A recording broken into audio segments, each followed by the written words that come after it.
Chapter 867. The sudden turn of events on the battlefield disrupted all the arrangements, and Brando understood for the first time that the so-called precision plan was basically equivalent to the decree of Hesse I, the Lord of the Road, under the art of command in this era. It was just a joke. The old-fashioned command structure and sloppy discipline of the noble army, especially the retainer knight, was the enemy of all commanders. In such a situation, what you had to consider was not praying that there would be no mistakes, but rejoicing that there were no mistakes at all. The more complicated the plan, the more loopholes there would be. The Slovenian region was located to the north of the Silman Valley, southeast of the Tosankate Forest, and at the end of the Grinoires province in the Chablis Mountains. The low valley hills cut off the connection between the plains of Lake Valendon and the Silman Valley, like a natural barrier. A few tributaries that fed into Lake Valendon cut across the hills, forming a few relatively flat valleys. The army of the Bloodstaff advanced along these valleys, and Cohen's men had long been tailing them to find out the direction of their march, and found out that these skeletons might pass through the two valleys of Kreven and Chenier. Kreven and Chenier were the two most important passages in the Slovenian hills. These two valleys were surrounded by the Jondel Mountains, and were forked to the north, with many small hills in between. At this time of the year, there were many large linden forests on the flat slopes that could be used for an ambush. This place was almost an ideal place to set up an ambush, and the Bloodstaff seemed to have never considered that there would be an alliance from Lantinilan and Viro ambushing him here. His previous victory had made him arrogant, and that was why he was defeated here in history. In Brando's original plan, the four armies of Viro, Lantinilan, Tonagel, and the Highland Knight would set up an ambush in the Kreven and Chenier valleys, and open up an encirclement of about 20 miles. Lantinilan's army would be the first to block the attack, and then Viro and Tonagel's cavalry would go around to the flatter valleys at the back to launch an attack, and completely annihilate the Bloodstaff's army. However, the current situation had developed beyond everyone's expectations. The Bloodstaff's army was divided into two, and moved forward in the valleys about 7 or 8 miles apart. When the vanguard on the wing encountered Viro's army, the retainer knight in Viro's army could not hold back the excitement in his heart and launched the attack first. The result was that the Bloodstaff's army did not enter the encirclement at all. Except for a small vanguard, its main force was actually still in front of Lantinilan and Viro's army, and even further away from Tonagel's army. An ambush battle had turned into a blocking battle from the start. What was even more dangerous was that Viro's army was completely exposed to Madara's army. They had already lost a wing and their morale was quickly crumbling. As for the others, especially Lantinilan's army and the Highland Knight, they had no idea what was happening on their side. After they learned that Viro's army had launched the attack first, they immediately changed their battle plan and tried to go around to the side of the Bloodstaff's army first. Little did they know that their own people had already poked a hole in the cover of the encirclement. Eek was still leading a small number of his cavalry in the mountains and forests, and he could only pray that Viro's damned knight would not cause too much trouble. But Makarov and Odin were not very optimistic about his small wish. They knew too well about the private armies of these nobles. If they were allowed to pursue or hold their ground, they might be able to exert 70 to 80% of their strength. But if they were to fight head-on, they would collapse in an instant. It had to be said that these two old nobles were very insightful about the situation in their own kingdom. Although they had not seen it with their own eyes, they were not far from the truth. Among all the parties involved in this battle, Brando was the first to receive reliable information through the magic transmission of Cohen's subordinates. Magic transmission was still very rarely used in wars in this era because it could only transmit text, and Won's decryption skills were really terrifying. With the existence of magic similar to decryption ciphertext, it could directly restore the original meaning of the person who wrote the ciphertext. Naturally, the commanders would not want their orders to be leaked to the enemy. However, decryption ciphertext was not flawless. On the contrary, the way to counter it was actually very simple. As long as the messengers were divided into two groups, one person would be responsible for writing the ciphertext, and the other sorcerer apprentice would only need to copy it. This way, the messengers would only think of the original text, and the secret hidden within would not be revealed. The so-called simple was only after one understood the principle of the magic. The problem was that in this era, most mortals' understanding of magic was still at the level of understanding, but they did not know why. The silver sorcerers called them charlatans, while the real sorcerers paid more attention to the knowledge contained in magic. Most of the Bugas were scholars and most of the human sorcerers were sorcerers. This was the difference between them. In fact, the Buga sorcerers had long found a way to counter this magic, but it was their secret. It was only after the Slate War that the Iron Folk's army was popularized. However, Erwin now had Brando as an outsider, so the so-called barrier of knowledge had become non-existent. He directly plagiarized the sorcerer's method. However, this method did not require much technical content, and it was very simple to spread. Once the magic communication was popularized, countries with strong military power and a large army like Madara and Cruz would benefit far more than Erwin. Therefore, Brando had never used this technology publicly in the army, and often only used it in some intelligence exchanges with his confidants. Unless he was sure that Erwin could gain enough benefits to offset the impact of using it in a large-scale war, he would never easily spread this secret for the Bugas. In fact, Brando already had a plan in mind, but the war with the Bloodstaff was not that serious. He put away Karglai's magic letter in the drizzle. Madara's defeat of Viro's old knight army was not unexpected, but Viro's commander dared to gather the retainer knights from the lower territories and put them on the left flank. Such boldness made him a little speechless. I don't know if this is overconfidence, or the so-called self-cultivation of an actor. Brando thought to himself. If those things were given to him, he would rather send them to Madara to fight against him than command them. The reason why he used things to describe the retainer knights was because Brando had a deep impression of the so-called army made up of small landlords, broken knights, and opportunists. In history they had buried the nobles in the north just like today's stupidity. But I'm afraid that the commander is in a dilemma. At least in name, these knights are still the vassals of the Grand Duke of Viro. If they are willing to wave the flag and shout for their master, it is an act of loyalty and righteousness.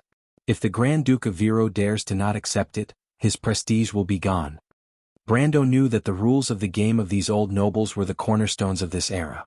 Knight and lord were the cornerstones of this era. But unfortunately, these cornerstones had begun to shake from the bottom. Lords, your era is over. At this time he still had the leisure to think of a famous bard's poem in the game. Brando felt a little relieved in his heart. Fortunately, Madara had defeated the Grand Duke of Viro. What he was most afraid of was the Grand Duke of Viro's army attacking first and alerting the Bloodstaff beforehand. This Dark Lord, who was known for his vigilance, would turn his army around and retreat to Silman. If that was the case, things would become troublesome because Randner was still in Erwin's territory. They were ambushing the Bloodstaff now to take advantage of the time difference. If the Bloodstaff was defeated in the ambush, Randner would lose his foreign aid and retreat to Madara, and his morale would naturally collapse. But if the Bloodstaff was curled up in Silman and gave Randner a chance to break out in this direction, then the three armies of Tanajul, Viro, and Anthony would not be able to hold on for long in this hilly area in the middle of nowhere. If Randner and the Bloodstaff were to join forces, then the chaos in the south would not end until Randner and the Bloodstaff joined forces. But what surprised Brando was that he had guessed that Viro's retainer knight army was terrible, but he did not expect them to be this terrible. When Karglai's letter said that Viro's left wing was defeated by hundreds of skeletons, he almost thought that it was a joke. But Karglai's would not joke with him at this time, so Viro's army was really defeated like a miracle. It was just a miraculous stupidity. He flicked the letter and walked to the side, grabbed the saddle and got on his horse. The army was moving out in the rain and everyone was getting on their horses. Farther away, the young wizards of Tanajul were gathering under the leadership of the Shire. The wizards climbed onto the phantom stallions summoned by magic, wore the same silver-gray robes and hoods, and turned their gazes towards the direction of the army. Among them were the warlocks from the mercenaries, the youths who had just completed their apprenticeship in Valhalla and Abi's castle, a small group of druids brought by Quinn, and lastly, a few female wizards. Most of them had pale faces, cold expressions and high cheekbones. They were witches from all over the world, and they were persuaded by Babasha and two other witches to join Brando, or rather, the future Dark Dragon. But no matter what, Brando finally had the first Magician Legion in the south. There were a total of 120 people and their strength varied. A quarter of them were warlocks and wizards from various mercenaries, a quarter of them were scholars from Tanajul and the Royal Knight Academy, and a quarter of them were witches and druids. This Magician Legion was like a group of beggars in the eyes of a regular army, but it was unprecedented in the south. The leader of the Magician Legion was naturally the Shire, but the deputy leader was Amandina. Ever since Seeker of Wonders saw her talent and took her in as an apprentice, she began to systematically learn magic knowledge. Even though she was still an apprentice, her attainments in magicite technology were far beyond the reach of most people. Brando knew the future of the Magician Legion, so it was natural for Amandina to be in this position. Then there were the Wind Archers. This was a legendary army born from the Silver Elves Forest Legion, the Princess Guards. Their commander, whether present or past, Medisha, sat on a unicorn, her spear hanging on the saddle. She clasped her hands together and prayed. Just like the ancient silver elves, they prayed for the heroic spirits of their ancestors in the forest to protect them, so that they could be brave and fearless and defeat their enemies. They were also praying for the souls lost in the war. The silver elves' singing was ethereal, and all the tree elf archers stopped to listen, their faces full of worship. As for their deputy leader Fina, she had long been the silver elven princess' most ardent fan. Among all the troops under Brando, only the White Lion Legion was quiet and orderly. The young men from Tanajul seemed to be used to the atmosphere under Brando's command, and the officers and soldiers from the original White Lion Legion were full of curiosity. However, there was a sharp sword in their eyes. This sword was shining brightly in Freya's hand. Ever since this sword reappeared in the world, the new White Lion Legion had gained a soul. Their deputy commander, Karglais, was far away in the Silman Hills in the south. Naturally, it was impossible for him to appear in this army. By Brendel's side, only Hippamela and Sheeta were left. The former was wiping the thick surface of the mountain range. Rainwater fell on the stone scepter, and the scepter actually emitted a circle of green light, as if it was bursting with life in the soil, full of a lush aura. However, the little fat dragon did not dare to utter a single word. It roasted Hippamela's prawns and ate them. The divine priest girl did not cause any trouble for it during dinner. Instead, without a word, she went straight to the door with the mountain range's will in hand. Hippamela benefited the most from the battle in the deadly frost forest. At this moment, her strength had recovered to the level of elemental awakening. Coupled with the almost invincible Gaia's scepter, Sheeta's fate could be imagined. Anyway, from then on, it saw Hippamela like a mouse seeing a cat. The last group of people to appear in Brando's vision was the Cruz's Broken Sword Knight Regiment. These proud knights rode past the bottom of the hill one by one, raising their swords to signal him. Although there were not many of them, only a few people understood the horror of this knight regiment. Little Pero was still wearing his thick cloak with his crossbow inserted under it. He raised his head and looked at Brando. "My lord, is the news reliable?" "It's reliable without a doubt," Brando replied. Little Pero showed a slightly surprised look. In this era, it was very difficult to tail and investigate the undead army. This difficulty mainly stemmed from two aspects.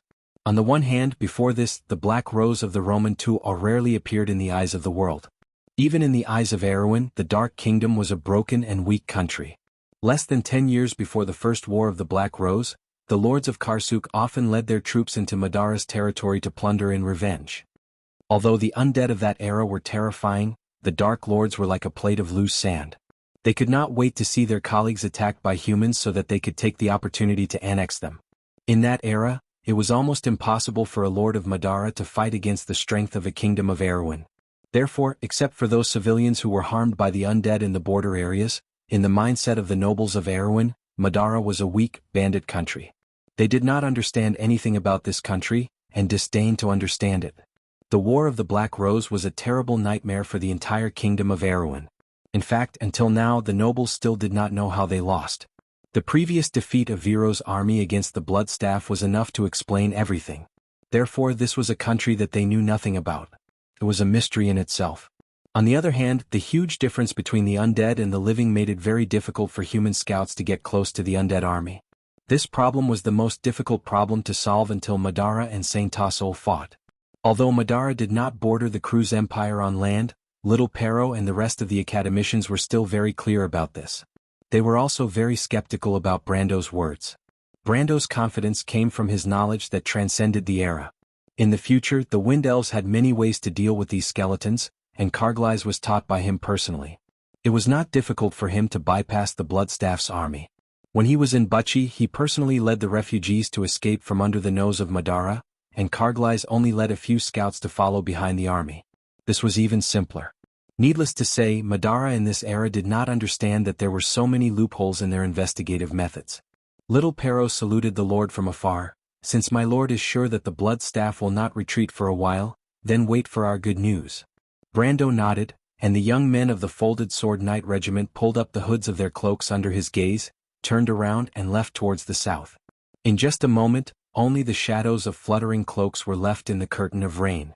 At this time, Freya had already arrived at the front of the White Lion Guards. "Brando," she shouted, "Iko has contacted us." Then let's go. Brando stood in the rain and replied in high spirits, let the Knight of Vero understand that the times have abandoned them. Welcome to the future, this new era. Freya was slightly startled. The Shire whistled and laughed, let's go, Freya.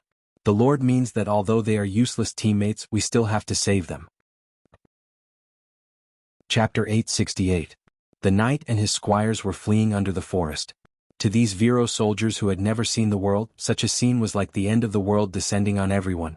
It made them feel a deep fear from the bottom of their hearts, as though the fierce spirit was pouncing on them. They were alone and helpless, about to die without a burial ground in the next moment. The private soldiers were scared out of their wits and had no courage to resist. They could only throw down their weapons, scream and flee in all directions. In the blink of an eye they completely collapsed. The sharp claws of the Dreadwraith were like hooks hanging in the air. They swept over the heads of these soldiers and swept the knight on horseback, pulling him off his horse. The knight screamed in agony. With a crash, the lower half of his body was pulled out along with his intestines and spine. The bloody lower half of his body flew into the air and fell down. Pieces of his organs and smelly blood splattered all over the ground. The Dreadwraith let out another ear-piercing scream and flew out of the forest again. Count Jacques, the supreme commander of Vero's army, watched this scene with a pale face.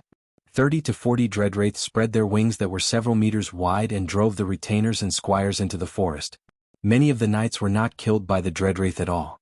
Instead, they were killed by the Dreadwraith when they smashed their heads against the trees, or they were trampled to death by the Dreadwraith.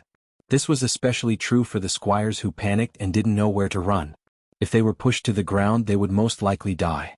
The scene of 1,000 or 2,000 people being driven into the dense forest like ducks was very sad and funny. If they had the courage to stop and fight back, they might have been able to escape unscathed. However, they were already scared out of their wits. They would rather scare themselves to death than stay and fight the Dreadwraith. The noble commanders of Vero's army and the more noble knights looked at this ridiculous scene, but no one laughed. Count Jacques turned back and whispered an order. Many priests in red robes and pointed hats walked out of the forest. They held holy objects in one hand and the scriptures of the Holy Cathedral of Fire in the other. They walked along the ranks of the knights in the forest and chanted something in a low voice. Not long after, a visible white light rose from the scriptures in their hands and formed a halo. This halo gradually enveloped the entire army. Count Jacques felt as if a warm power had been injected into his heart. This power didn't bring him any practical benefits, but it had a surprisingly soothing power that made him calm down for the time being. This was the blessing of courage. The restless nobles' private army in the forest also quieted down slightly under the chanting of the priests of the Holy Cathedral of Fire. It's the halo of fear. Those screaming monsters must be higher-level undead. Jacques held the hilt of his sword and said to the others around him. Compared to his colleagues who were even paler, Count Jacques had at least experienced the War of the Black Rose. He was one of the few generals of Vero who had dealt with Madara. In this matter, Duke Vero regarded him as a trusted aide. When Her Royal Highness brought Brando's letter to her grandfather, Duke Vero let him answer. However, at that time he was dismissive of Brando's conjecture. In his deep-rooted view, the things in the darkness in the east were just flies and dogs. During the War of the Black Rose, Madara gained an advantage purely because the kingdom did not put too much effort in the Buchi region. For example, in Karsuk, the Highland Knight did not let Madara gain too much advantage. But at this moment, Count Jacques' heart began to waver. The army of Madara in front of him was obviously different from the one he saw in Vero last year. When he was leading the army to fight against the undead army in Vero, even though he was terrified, he still remembered the first time when the swaying ribs attacked from the forest. The farmers and soldiers he recruited from the countryside almost collapsed at the first moment. Fortunately, his trusted knights were able to hold their ground, and after a series of attacks, they realized that the Madara skeletons were only SOSO. The only thing that could threaten them was the liches, but their fighting strength was only on par with the knights under the Lord's command. Of course, Count Jacques did not know that it was Frostclaw's army that invaded Vero. Frostclaw was a ghoul, just the lowest level of Madara's dark nobility. It was probably on the same level as the retainer knight under his command. When it sneaked into Vero, it was only to avoid the terrifying Highland Knight and take advantage of the situation. It had the same idea as Master Planchet, but it did not expect to run into the muzzle of Jacques' gun. The two fought a head-on battle and it was evenly matched. Jacques lost almost all of his retainer infantry, but Frostclaw was even worse. It lost a lot of liches and was unable to recover from the setback. Not long after, it was annexed by other lords. He also did not know that the ones who invaded Buchi were the elites of Madara in the War of the Black Rose. Insursta and Tarkus were the confidants of the Supreme of Madara, and the one-eyed dragon Tarkus came from a famous family. The vampire family was the most trusted force of His Majesty the Emperor of Madara until the Battle of the Oblique Forest.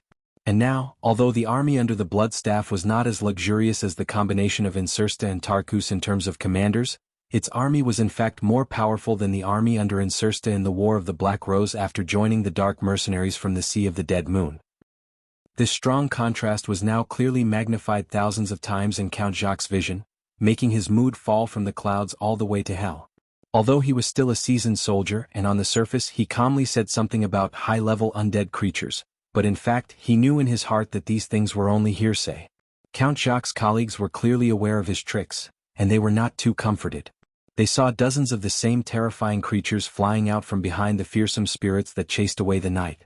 They swept over the gentle hillside, the forest of linden trees on the hillside, and a few low hills, heading straight in their direction. Although there was still a considerable distance between them and the fearsome spirits, they were still frightened and panicked. They were at the top of the hill facing the Cherney Valley, and on the other side of the valley opposite the left wing, they were about a few miles away from the fleeing retainers and knights. On the right side, in the dense coniferous forest, elite heavy infantry were lying in ambush, protecting the crossbowmen in the center. This was originally a very beautiful blocking position. Relying on the cavalry on the left wing, they could effectively contain the undead army of Madara in this open valley of 10 to 20 miles, buying time for the Tonajal and the Lantan Islands. But now the problem was that they had lost the ability to contain the enemy. After losing the cover of the cavalry, the heavy infantry and crossbowmen were now at the mercy of the enemy, not to mention that Madara still had air power. At this time, a famous swordsman by Duke Viro's side had identified that the fearsome spirits were at least mid-silver ranked creatures, which meant that they were at least level 4 creatures. This made everyone's face pale. More than 100 level 4 creatures, these creatures alone could kill less than 4,000 of them. Count Zlin and Count Beauregard immediately insisted that they should retreat. Their reason was to preserve the strength of the Allied forces. If they were wiped out before the Lantan Islands, then the scene in the Silman Valley would repeat itself. But if they could at least withdraw these 4,000 men, or at least withdraw 6 out of the 12 brigades, then there would still be hope for the rest of the battle. The noble knight immediately agreed with this statement, but Count Jacques himself was sneering. He knew what these people were thinking. They said it in a dignified manner, but in fact they were just afraid of death. They thought that this was a battle that was in the bag, so they fought to be the first to participate in the battle. But once they encountered a little danger, they immediately wanted to stay out of it. Of course, Count Jacques himself also knew that he was not a noble person, so these people's thoughts were pardonable. But the question is, are these people idiots? He could not help but be angry. Do they still think that the initiative is in our hands? That they can retreat just because they want to? Thinking of this, Count Jacques could not help but become cold. At least compared to his colleagues, he was still a noble lord who knew his soldiers well. Count Jacques stabbed his sword into the ground and suddenly replied coldly, "His Grace the Duke has given us full authority to command this allied forces, so we must be loyal to our duties. You are the Duke's retainers, how can you retreat without fighting?" Count Zlin was a good friend of Jacques, but he could not help but be shocked by Jacques' attitude. Could it be that this friend of his was scared out of his wits? He had seen the lunatics of the royal faction, but his friend was definitely not this kind of person. He could not help but look at Jacques strangely, wondering what this guy was trying to sell. Most of the other nobles had the same idea, but their gazes towards Count Jacques became more or less unfriendly. It was like an unspoken rule. In the current noble circle, you can be upright and plain-spoken, but if you want to harm the interests of others or even their lives, then you are destined to be an existence that cannot be tolerated by the rules. Today's nobles of Erewhon, just like Brando said, were no longer as glorious as they were in ancient times.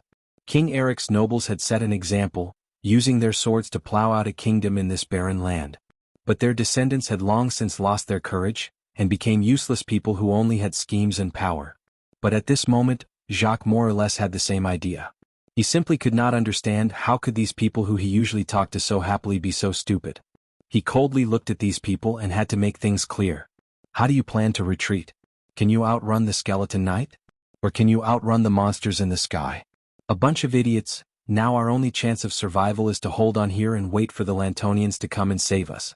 Of course you can try to turn around and run, gambling on that less than 1% chance of survival, but do you have the guts? After saying this, Count Jacques could not help but let out a long sigh. He did not know why, but although he clearly felt that defeat was imminent, his heart was inexplicably carefree.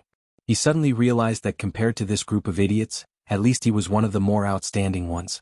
Everyone was stunned. These nobles, although most of them were Viro's retainers and knight in name, but in reality, most of them were only under the protection of their fathers. They were all well-known figures in the circle of nobles, but unfortunately war? That kind of thing was a little too far away for the Viro province. In their eyes, the most recent war was probably the dispute between Duke Viro and Count Randner. In Brando's eyes, it was not even considered a border conflict, and the scale was comparable to a village brawl.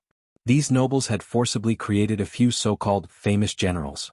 Once upon a time, Count Jacques himself was one of them, but now he could only feel his face turning red. After a while, most of these nobles confirmed Count Jacques' words from their friends or subordinates, and suddenly they were like frosted eggplants, listless. There were also a few who were so stupid that they even opened their mouths and asked if they could surrender to Madara.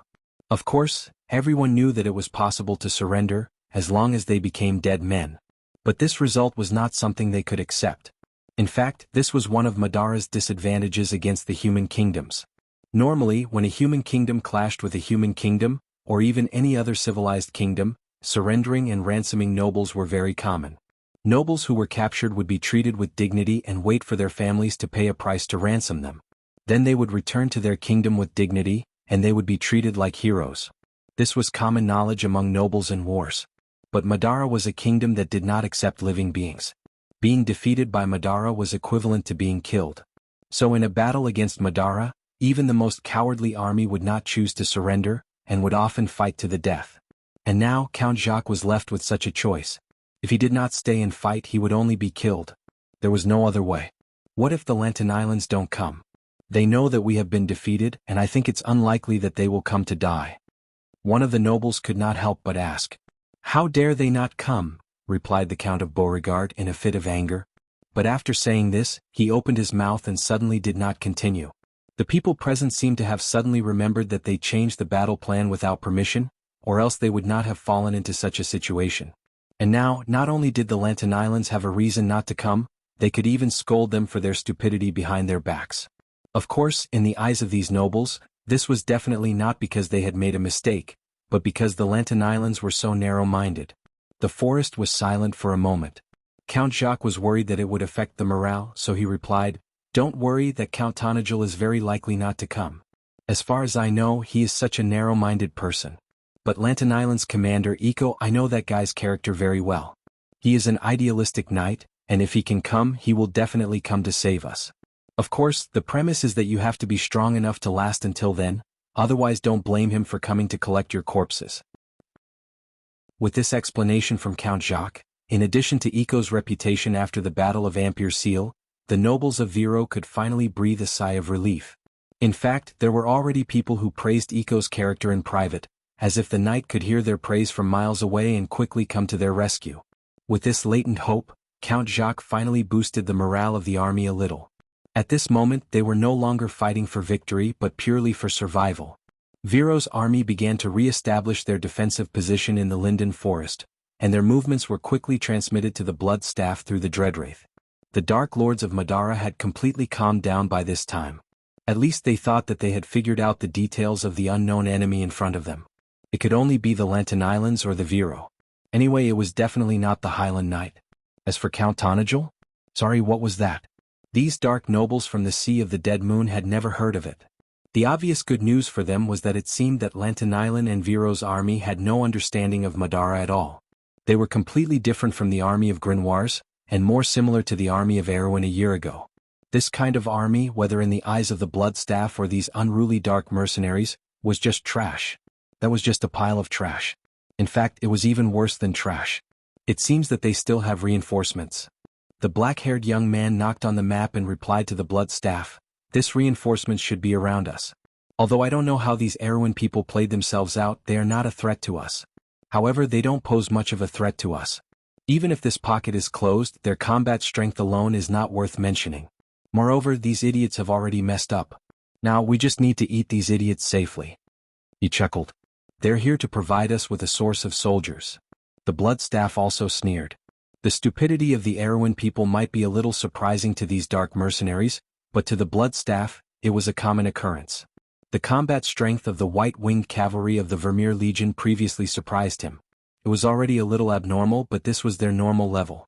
Its eyes stared at the pale map made of some unknown animal skin, as if it was really looking down at the land from the sky. The undead army was advancing across a few miles. Unless the humans had sealed off the area, it was impossible for them to surround the undead army. Of course, it might have been possible, but the opponent's stupidity was pitiful. Let's use the skeletons to test their combat strength first. It replied coldly, setting the tone of the battle. Chapter 869. The gently undulating hills were like a wrinkled carpet, and the last colors of summer had yet to fade. The grass and trees were a deep green, and there was a light drizzle. The slightly cold air seemed to have shrouded the entire battlefield in a thin layer of fog. On the hills next to the valley, many figures gradually appeared at the edge of the linden forest. They were soldiers wearing heavy armor and pointed helmets. On their right shoulder was the head of a white lion. The lion lowered its eyelids as if it was thinking at all times, outlining the calm aura of this army. The first officers to walk out of the forest mostly had embellishments of burning demon horns on their shoulder armor, indicating that they had participated in the Battle of Ampere Seal and had survived the bloody battle against the demons. The young man walking at the front had a pair of resolute eyes under the edge of his steel helmet. His name was Mars. Not only had he participated in the Battle of Ampere Seal, he had also experienced the calamity of wolves in the Loop of Trade Winds. There was a total of 60 young people from all over Tonagel with him, and half of them had died on the battlefield of Ampere Seal. However, he had survived and personally received a helmet with a long white mane from the Lord, becoming a platoon leader knight of the White Lion Guards. He turned his head and looked at another officer behind him. The other officer was also wearing a helmet with a metal mask, and only a pair of light brown eyes were shining with wisdom. He knew that this person was called Gasol. Although he did not participate in the Battle of Ampere Seal, he was one of the first officers to follow the Lord. Now, just like him, he was a core officer of the White Lion Guards. There were many people like him in Abes. Brando currently had 2 systems under his command. One was the original Red Bronze Dragon mercenaries, the leader of which was the Red Bronze Dragon Reto.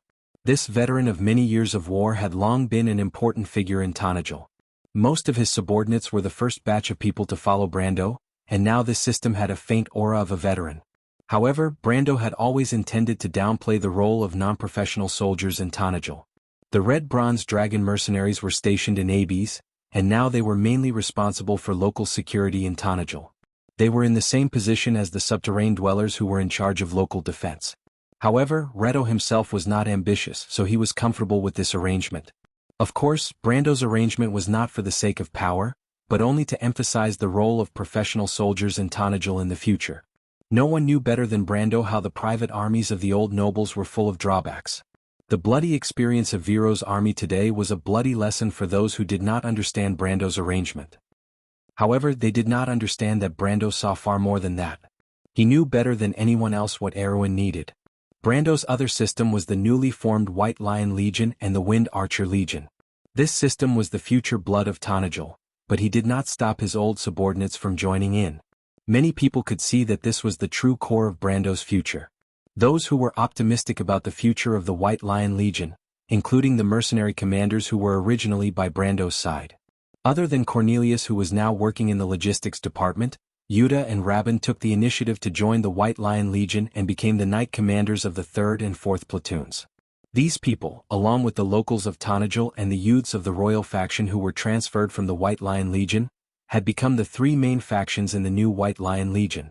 However, Brando hated the idea of factions, so these factions only existed on a geographical level. Gaspard noticed his colleague's gaze and turned his head. At the edge of the forest, a dense group of White Lion Legion soldiers were slowly marching out. The youths had already unsheathed their swords, and the White Lion Legion's heavy swords glinted faintly in the misty rain. The flag-bearers had yet to raise their flags, so it was impossible to see their formation. However, in the distance there were a few figures standing on horseback. "Are you nervous?" In such cold weather, Brando's breath was almost white. However, with his strength, he naturally did not need to wear a metal mask or heavy armor. He only wore a gray breastplate over his shirt, and the belt under the breastplate was tightly buckled to his waist. The emblem of a two-headed vulture was engraved on it, and it was his new spoil of war, the crevice of Lonia. He said this to Freya, who was beside him. The future goddess of war shook her head. "It's not my first time on the battlefield, Brando," she thought to herself. However, she was so nervous in Ampere Seal that she almost couldn't hold her sword properly. After experiencing battle after battle, she gradually got used to it. She raised her head and looked forward. Her bright eyes seemed to be able to see through the haze a few miles away. "This really looks like Butchie. Uncle Andy, this time I'm going to drive those hateful invaders back." It was the same gentle hills of the Pine Mountain Range, and behind the rain and fog were the same enemies from that night. Freya's eyes burned with a firm belief, just like the fire that burned in Butchie that night. She unconsciously tightened her grip on the Lionheart sword in her hand. A group of figures walked out of the fog. Carglass. Miss Priestess Maria, who was beside Brando, let out a cry of relief. She was no longer dressed as a man, but had returned to her youthful appearance. Her beautiful light blonde hair made her a famous beauty in the Abbes, but it was all thanks to Carglass. Maria's father was a noble in the south of Ampere Seal.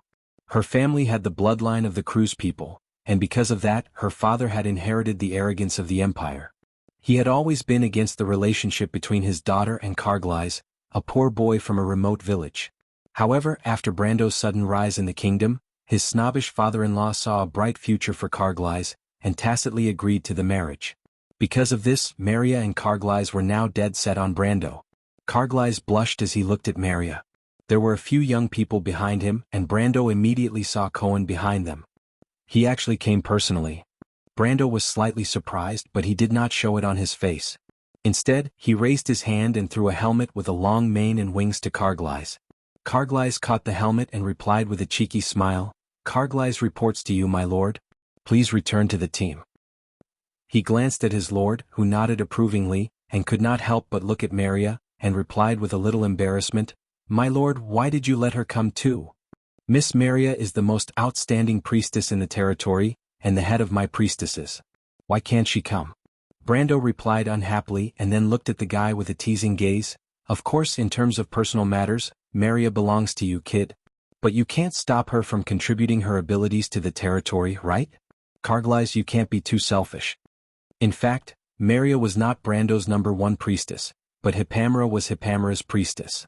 Under the rule of the Holy Cathedral of Fire, Erwin could only act alone, or else there would be a conflict between the churches. When Brando said this, he suddenly remembered that there was another priestess in the territory who was far superior to Maria in terms of teaching and status in the Holy Cathedral. That was the nun princess of Antoinette. However, Magadal had not fully recovered and was still recovering. Even if she was willing, Brando would not allow her to brave the harsh weather to go on an expedition to Randner. That would be too unreasonable. When the priestess heard the second half of Brando's sentence, her face turned red. Even if Carglass' skin was as thick as a city wall, he could not help but feel a little overwhelmed. He often joked around with his lord, but the latter seemed to be above him in this aspect. It was a little unfathomable. Of course, he did not know that Brando received thousands of times more information than he did in his previous life. In terms of ability to ridicule, Brando was far better than him. The only reason he did not argue with him before was because he had not established his authority as a lord yet. Perhaps even Carglass himself did not realize that he had unknowingly acknowledged this lord who was probably 1 or 2 years younger than him. He quickly coughed twice to cover up his embarrassment. At this time, Brando was looking at Cohen, who was behind him.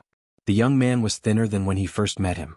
His cheeks were deeply sunken, but his dark eyes were deeper and sharper, and his whole person was more tenacious. He was wearing a thick animal skin cloak, and his temperament was somewhat similar to little Perrault's. It had only been half a year since they last met, and he had grown a lot taller. He was still a teenager before, but now he had the demeanor of a master. "It's been a long time, Count." Cohen was the first to speak. He was previously interested in the banter between Brando and his subordinates, but he was very surprised by the relationship between them. He was born in the mines under Randner's rule, and he was used to the exploitation of the lower class by the old nobles of Erewhon. He hated the nobles and bureaucrats, and he had no good feelings for them. Like all those who had ambitions since they were young, Cohen dared to put his hatred into action. But in the end, it was difficult for the future king of Randner to see beyond this era. Although he yearned for equality and freedom, it was difficult for him to imagine a world that truly respected equality between people.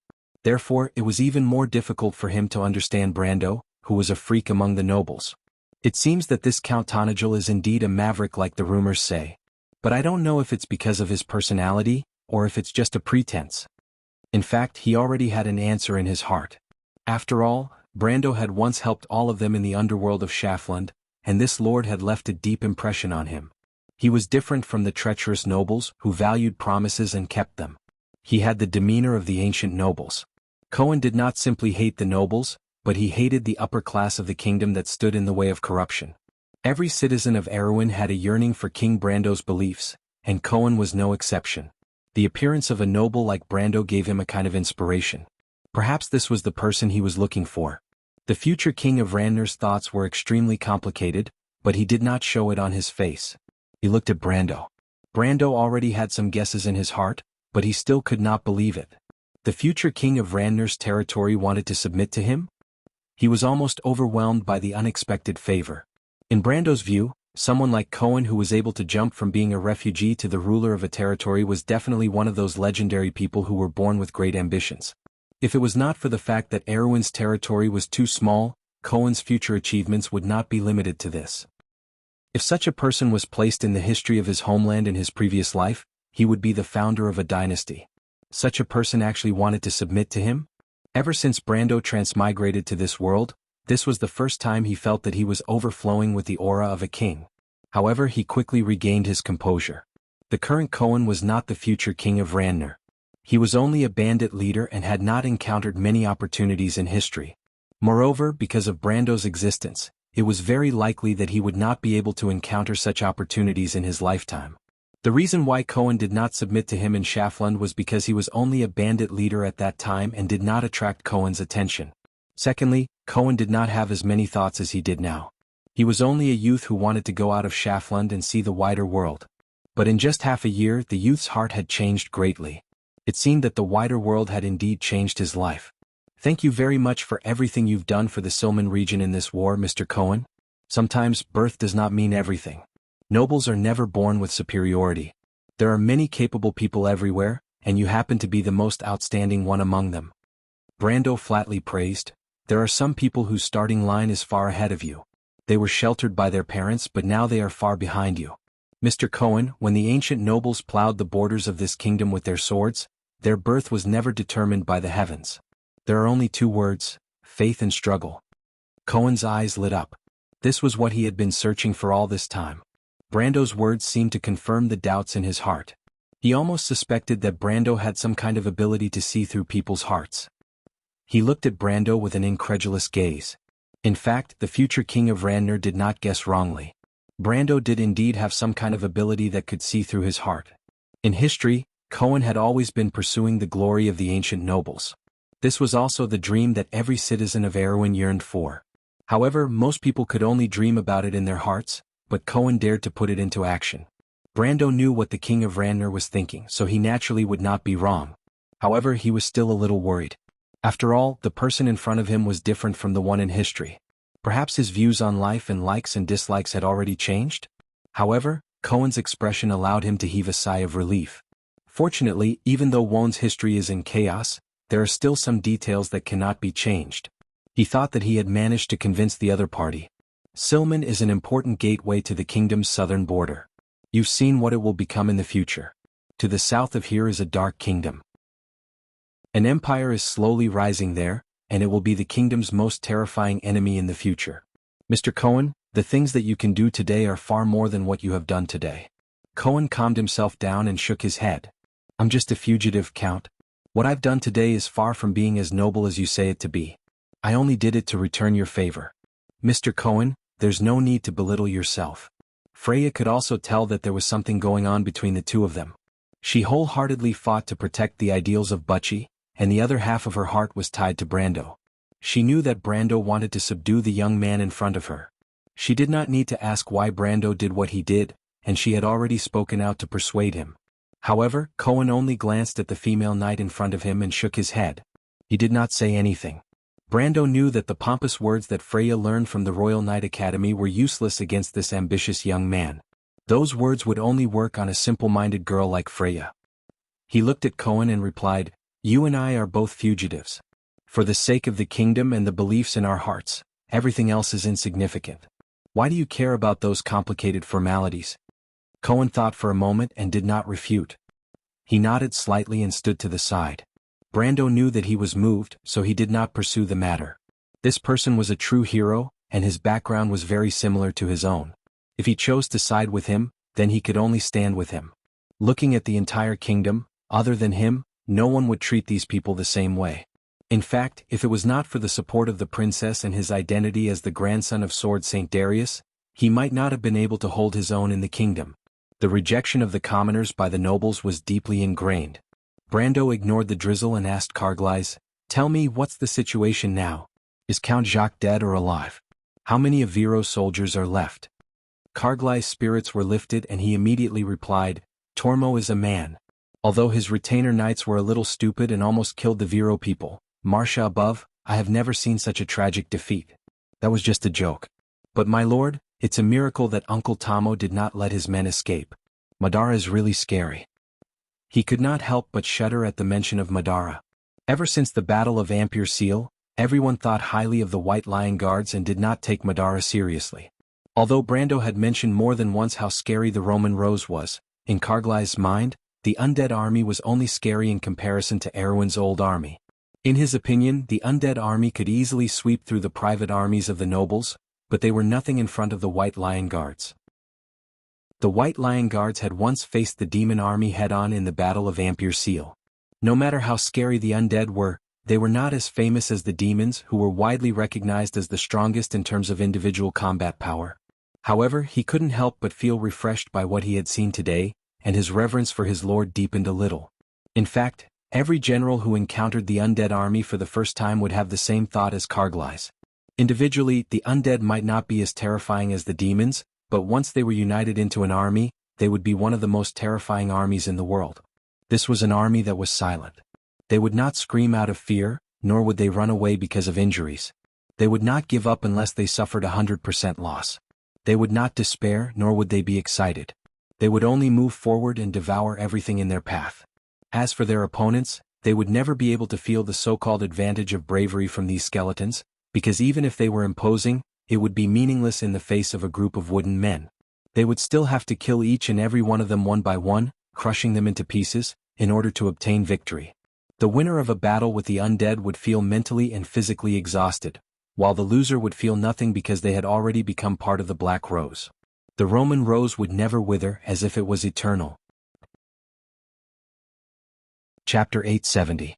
Carglass suppressed the nervousness in his heart and told them everything he saw.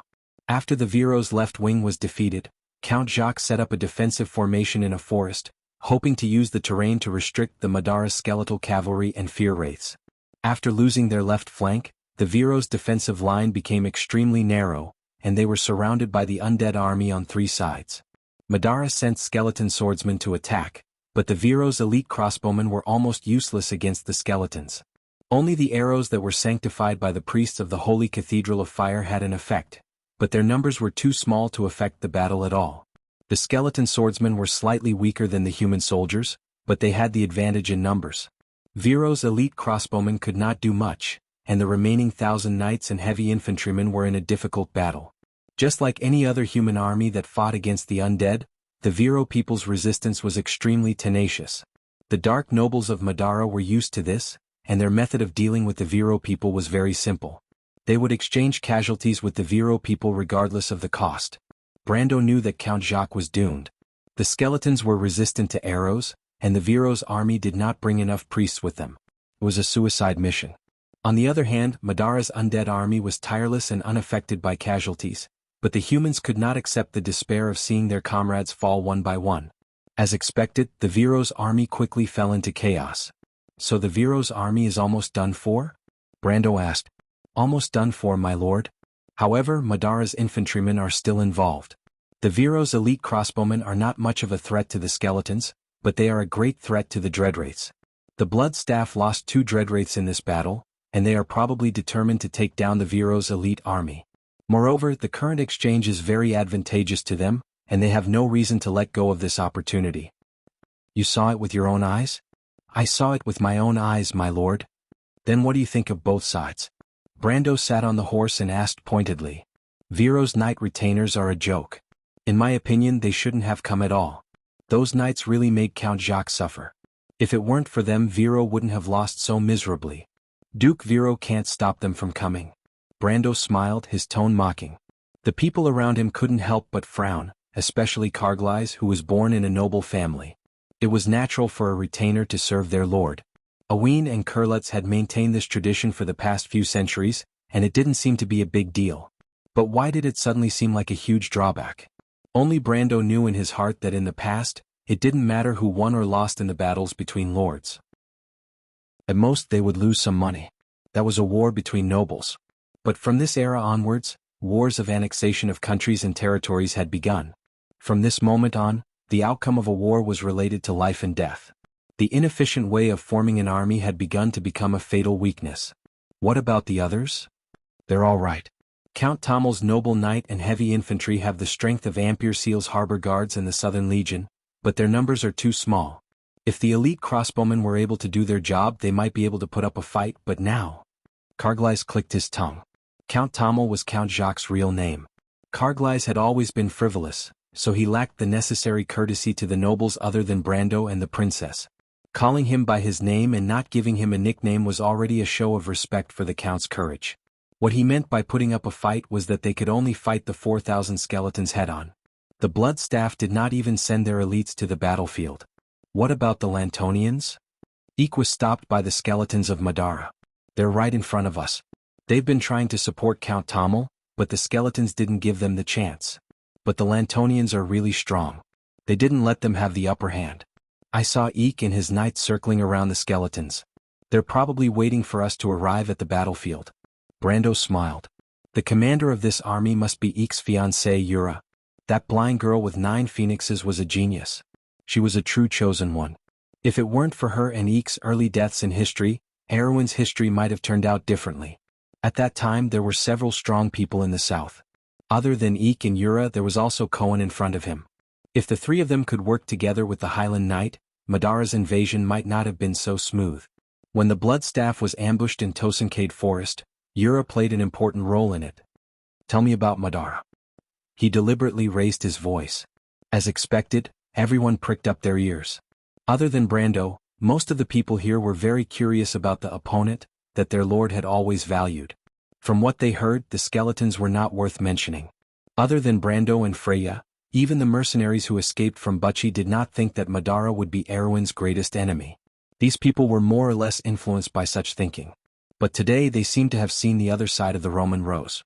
Janna was sitting on the saddle in full armor. She was not used to the heavy armor she was wearing, but she loved it so much that she could not put it down. The beautiful armor that was decorated with embellishments now proved that she was a noble of the kingdom. She was the head knight, and this was the position she had always wanted. If she had this position earlier, perhaps she would have been able to protect her sister. She sighed inwardly. When she heard Brando's words, Yuta pursed her lips again. She turned to Vern and said, "Our lord is here again." The knight captain of the Karsuk cavalry glanced at her coldly and did not answer. "Are those skeletons really that powerful?" "More powerful than you think, but not as ridiculous as our lord said," Vern replied. "I think so too. Our lord must have been frightened by them in Butchie. Although our lord is a little unbelievably powerful, young and handsome, he is still a child after all." Yuta smiled. Vern glanced at her. It was a little too disrespectful to say that. Every Karsuk citizen had a blood feud with the Blood Staff, and he was no exception. He was grateful that his lord kept his promise and brought him here. When he thought of the opportunity to kill the Blood Staff with his own hands, the head of the Karsuk cavalry felt his blood boiling. Of course he might agree with Yuta's words, but he would never describe his lord that way. At this moment, in front of Brando, Carglass was silent for a moment. "If I can, I really don't want to be their enemy. To deal with them, I have to kill them completely. Just thinking about it makes me tired." "That's it? It's a little strong." "Strong?" "There was a group of skeleton swordsmen that defeated Uncle Tormobo. Their attire is something I have never seen before. Their strength is far beyond the average skeleton. But the strange thing is that we have never heard of this kind of skeleton swordsman before. I suspect that other than the Dread Wraiths and the Skeleton Cavalry, Madara has many other high-grade military units that we have never heard of before." They have never appeared in the past wars. Kargleis replied. Describe them? The skeleton swordsmen were a little different from the ordinary skeletons. They used two-handed swords that were as wide as a palm. Two-handed swordsmen. Yes, two-handed swordsmen.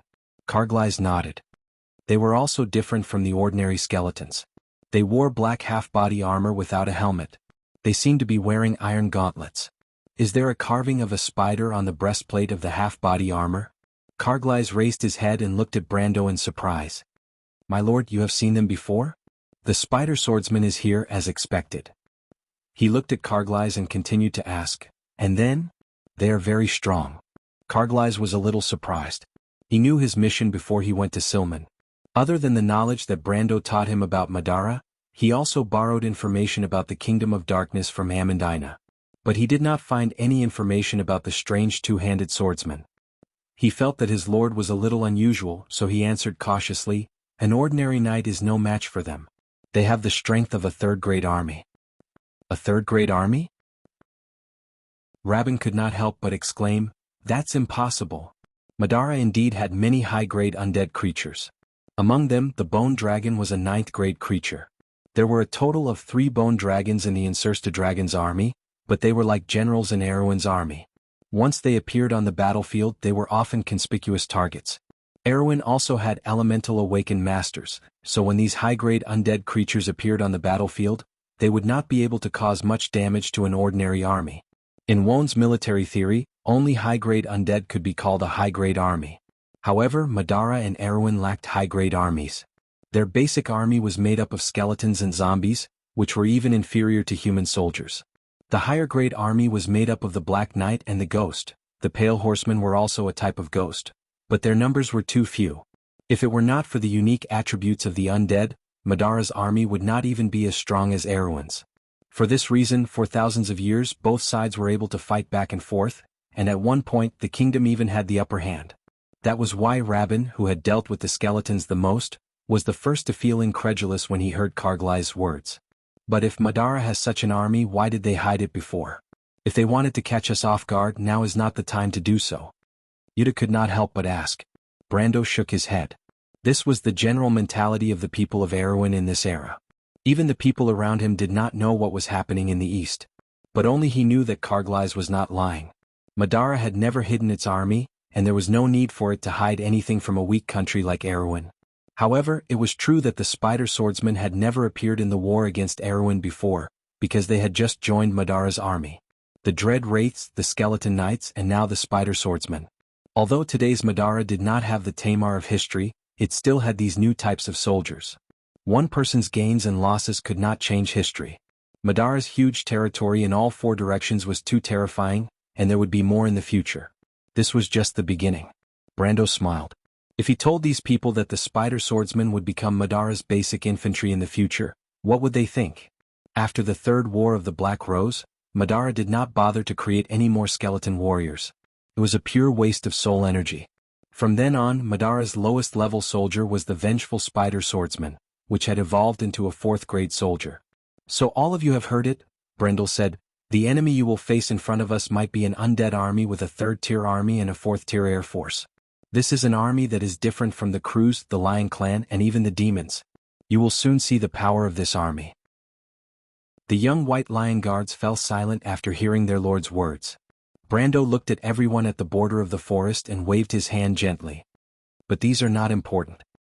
He suddenly smiled, revealing his white teeth. What's important is that we will crush them here today and tell the world that today's enemy of Madara will be a kingdom that has lost its ancient glory and returned to this world from the long scroll of history. It is the White Lion, the Golden Sword, the Oath of Protection, and the Ancient Faith. Yes, the Count rode on his horse. He paused for a moment as if he was about to exhale the last breath in his chest. Our country, Erwin? His voice was not loud as if it was drifting in the rain, but it made the blood in everyone's chest surge in reverse, as if it had given birth to endless courage. It made everyone feel as if they could not help but let out a long cry and move forward with their swords. Brando raised his hand. On the river valley, on the border of the forest, the flag-bearers raised their flags. The sacred white flag fluttered in the wind and appeared in the mist, flapping loudly. On it was the kingdom's new moon, the pine mountains, the fallen leaves, and the ice and snow of the northern region. It was as if the history of the kingdom had been reborn on this land at this moment. On it was the emblem of the white lion. The trumpeter put the trombone to his lips, puffed up his cheeks and blew hard. The sound of the horn was melodious, as if it had broken through the mist. "Who's in front of us?" Brando suddenly asked. "It's the 2 regiments from the Sea of the Dead Moon. I've already figured it out. The commanders are Death Whisperer Motkin and Serviskag the Silent. The troop composition is basically spider swordsmen, and there are a few skeleton cavalry. They should be the elites of the Blood Staff. It has nothing to do with the Blood Staff. It's the Emperor's chosen group." Brando smiled. "The Emperor's chosen group? It's nothing. Let's run over them first as a greeting to the Blood Staff." The melodious trombone echoed throughout the entire valley. The first to react was the Lantanalan. As soon as he heard the thick and heavy sound of the dragon's horn, Eek's eyes lit up. He tightened his grip on the reins and turned around on the galloping horse. He turned around and shouted, "Listen, where is the sound coming from?" The Knight of Anthony turned around and after a moment someone replied loudly, "It's the west, the west. Aha, the Tonajal people are here." Eek pulled out his sword, turned his horse around and shouted, "The Count is greeting the Blood Staff. We, the people of Anthony, can't let them look down on us. Let's go, let's blow the horn too. Get ready to turn around, it's time to teach those half-assed skeleton cavalry a lesson." Being chased by a group of opponents who were much weaker than them to the point that they did not dare to fight back, the knight had long been aggrieved. At this moment they could not help but cheer loudly, and for a moment, the river valley was filled with a tsunami of cheers. The humming of the horns echoed each other and spread throughout the valley along with the wind and rain. Count Jacques, whose face was covered in blood, raised his head and listened carefully to the sound of the horns. "The Tonajal people are here, they and the people of Anthony are informing us." This resolute soldier could not help but shed tears at this moment. 2 streams of hot blood flowed down from the blood stains on his face and he lamented, "But what's the use of them coming? It's useless, I've let them down, quickly retreat, we're hopeless. At least don't all die here, go and tell Her Highness the Princess, tell the Duke Madara is no longer Madara. Where's the trumpeter? Quickly tell them to retreat, retreat quickly before the undead have their eyes on them." The trumpeter stood beside his lord in a daze and everyone could not help but look at each other. Should they blow the horn? If the horn was blown, then they were doomed and no one would come to their rescue. They were surrounded and only death was awaiting them. But what if they blew the horn? As the Count said, what was the use of that? The undead army in front of them was no longer what it used to be, and even the people of Anthony could not break through their defense line, so what were the Tonajal people? That place was just a remote place, and perhaps the current lord would be a powerful minister of the kingdom in the future, and he might even become the only sword saint in the new generation of Erewhon, but so what? One person could not change the situation of the war. But to wait for death, the nobles could not do it. Logic told them that they should blow the horn, but emotionally, these cowardly nobles could not accept the fate of being abandoned by their allies. They could not help but look at the trumpeter and shake their heads desperately. Everyone, Count Jacques certainly noticed the little movements of his colleagues. Even at this time, they still could not let go of their little thoughts. He could not help but sigh in his heart and said somewhat weakly, "Everyone still has children. Do you want them to face the same situation as us today, waiting for death in despair and sorrow? You are soldiers and the word duty may be too distant for you, but protecting your wife and children is a human instinct. I've said all I can, do you still want to stop me?" Count Zlin, who was shaking his head desperately, suddenly froze. Children and descendants were the hope of the nobles' inheritance. Even if they were as cold as iron, they could not help but waver at this moment. Under the same sky, the blood staff was silently looking at the gloomy sky, as if it could see the sound of the trombone reverberating in the air. After a while, it lowered its head and asked in a low voice, "Where is this army from?" The human wounded soldiers who did not die said that they seemed to be from Tonajal. Tonajal? The blood staff was slightly startled. "Where is that?" "I'm very sorry, I have not heard of it, my lord." Chapter 871. The 2,000 undead army immediately got into formation on the shallow riverbank. The spider swordsmen in black stood next to each other in a row. They were wearing armor with spider patterns on their chests. They took a step forward in unison and held their palm-wide black greatswords with both hands. They placed the blades flat and pointed the tip of the sword to the ground. One of their hands held the hammer at the same level as their chests while the other hand held the hilt of the sword with the palm facing up. Their bodies leaned forward and formed a certain angle with the sword. The 2,100 skeletons maintained this posture at the same time. Rows of great swords were put down one after another in the cold rain. The cold light on the edges of the swords formed a line that looked like the sharp teeth of death. A small group of black knights surrounded Sir Viscag.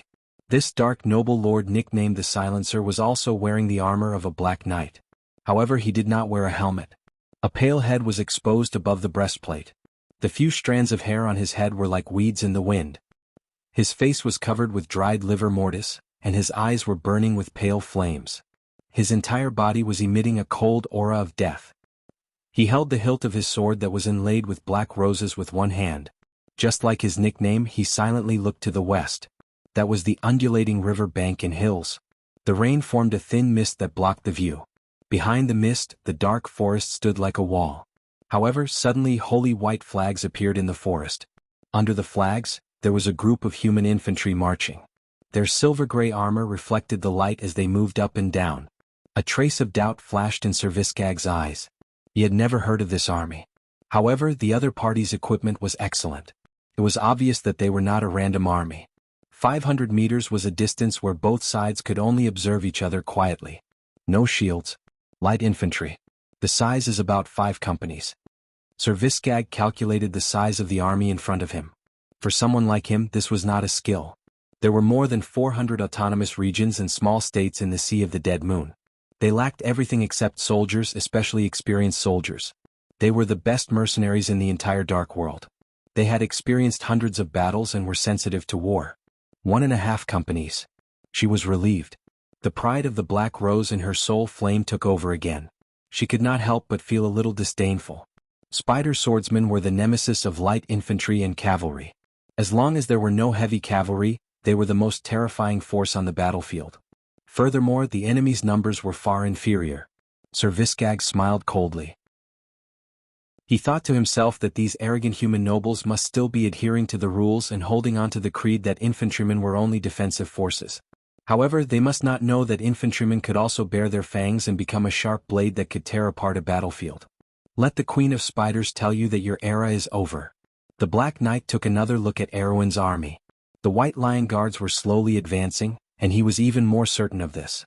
At this moment, sparks of light began to appear on the other side of the river. They're casting spells.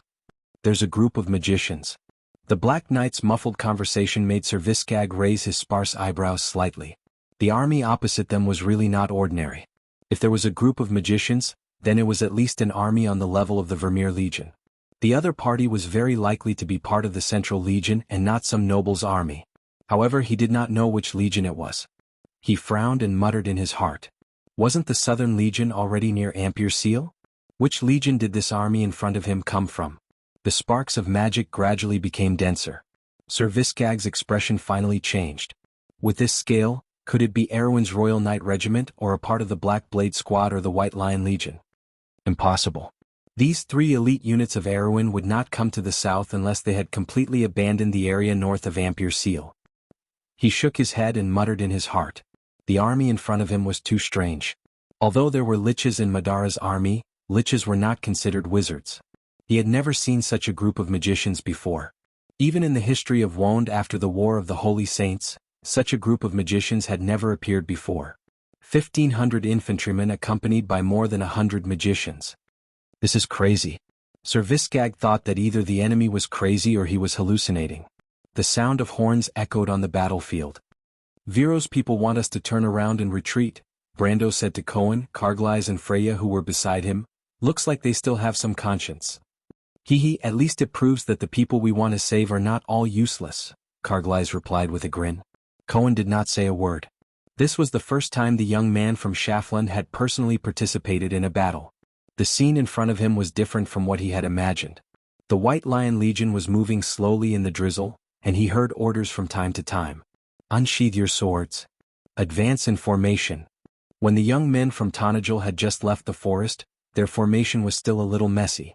However, after 100 meters, they had already formed a well-defined formation.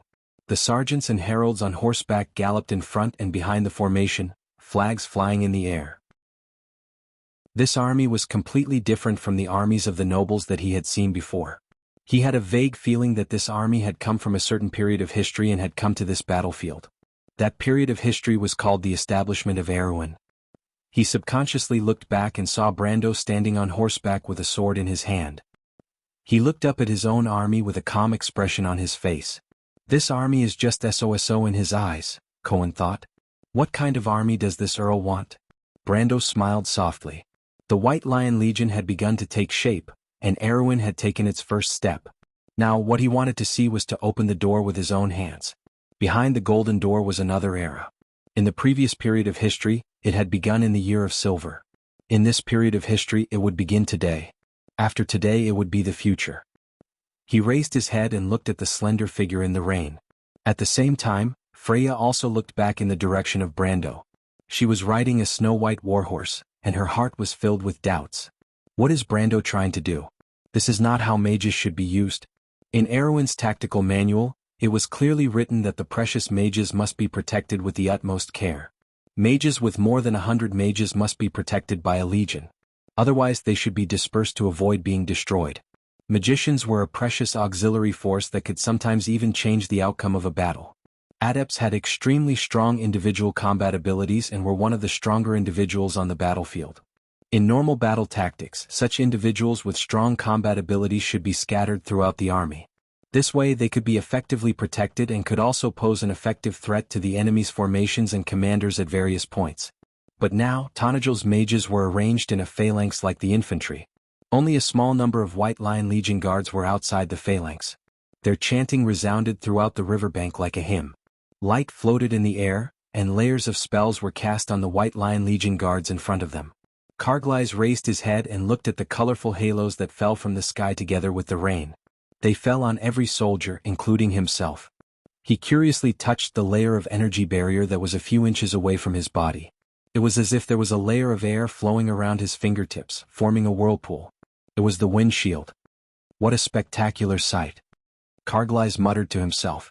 Allocating so many wizards to an army of only 1,500 was opposed by almost everyone, especially Amandina and Medisha. Amandina advised Brando to cherish this rare force because of the difficulty of training wizards in the territory. Amandina, on the other hand, had experience from the War of the Holy Saints and was not optimistic about Brando's decision. Most of the others, including Freya, were against this decision as well. Tanajel had many wizards, but most of them came from mercenary groups, witches and druids in the loop of trade winds. They were not the reserve force of the territory, which meant that once they were lost, it would be difficult to replace them.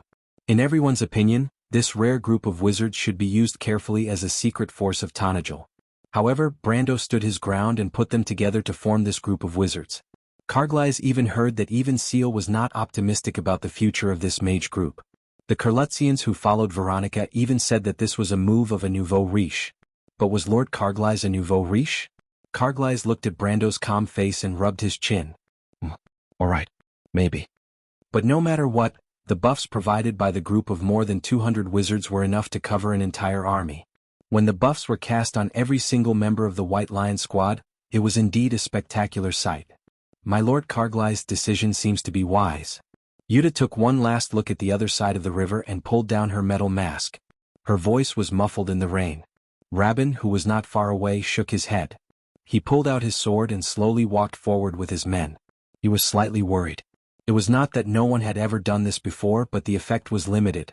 The enemy would spread out their formation, making the spell less effective. Even if one or two groups of wizards were defeated, the loss of precious wizards would be far greater than the loss of the enemy. It was not worth it. Over time no one dared to do this. But what was the Lord Carglass thinking? Brando looked at Carglass' curious face and knew what he was thinking. What do you think wizards are, Carglass? He asked. The latter hurriedly pulled down his metal mask. Even though it was a little impolite, he guessed that Brendel had seen him snickering and he stammered, My lord, the tactical manual says, don't joke around, Carglass. You're not a professional.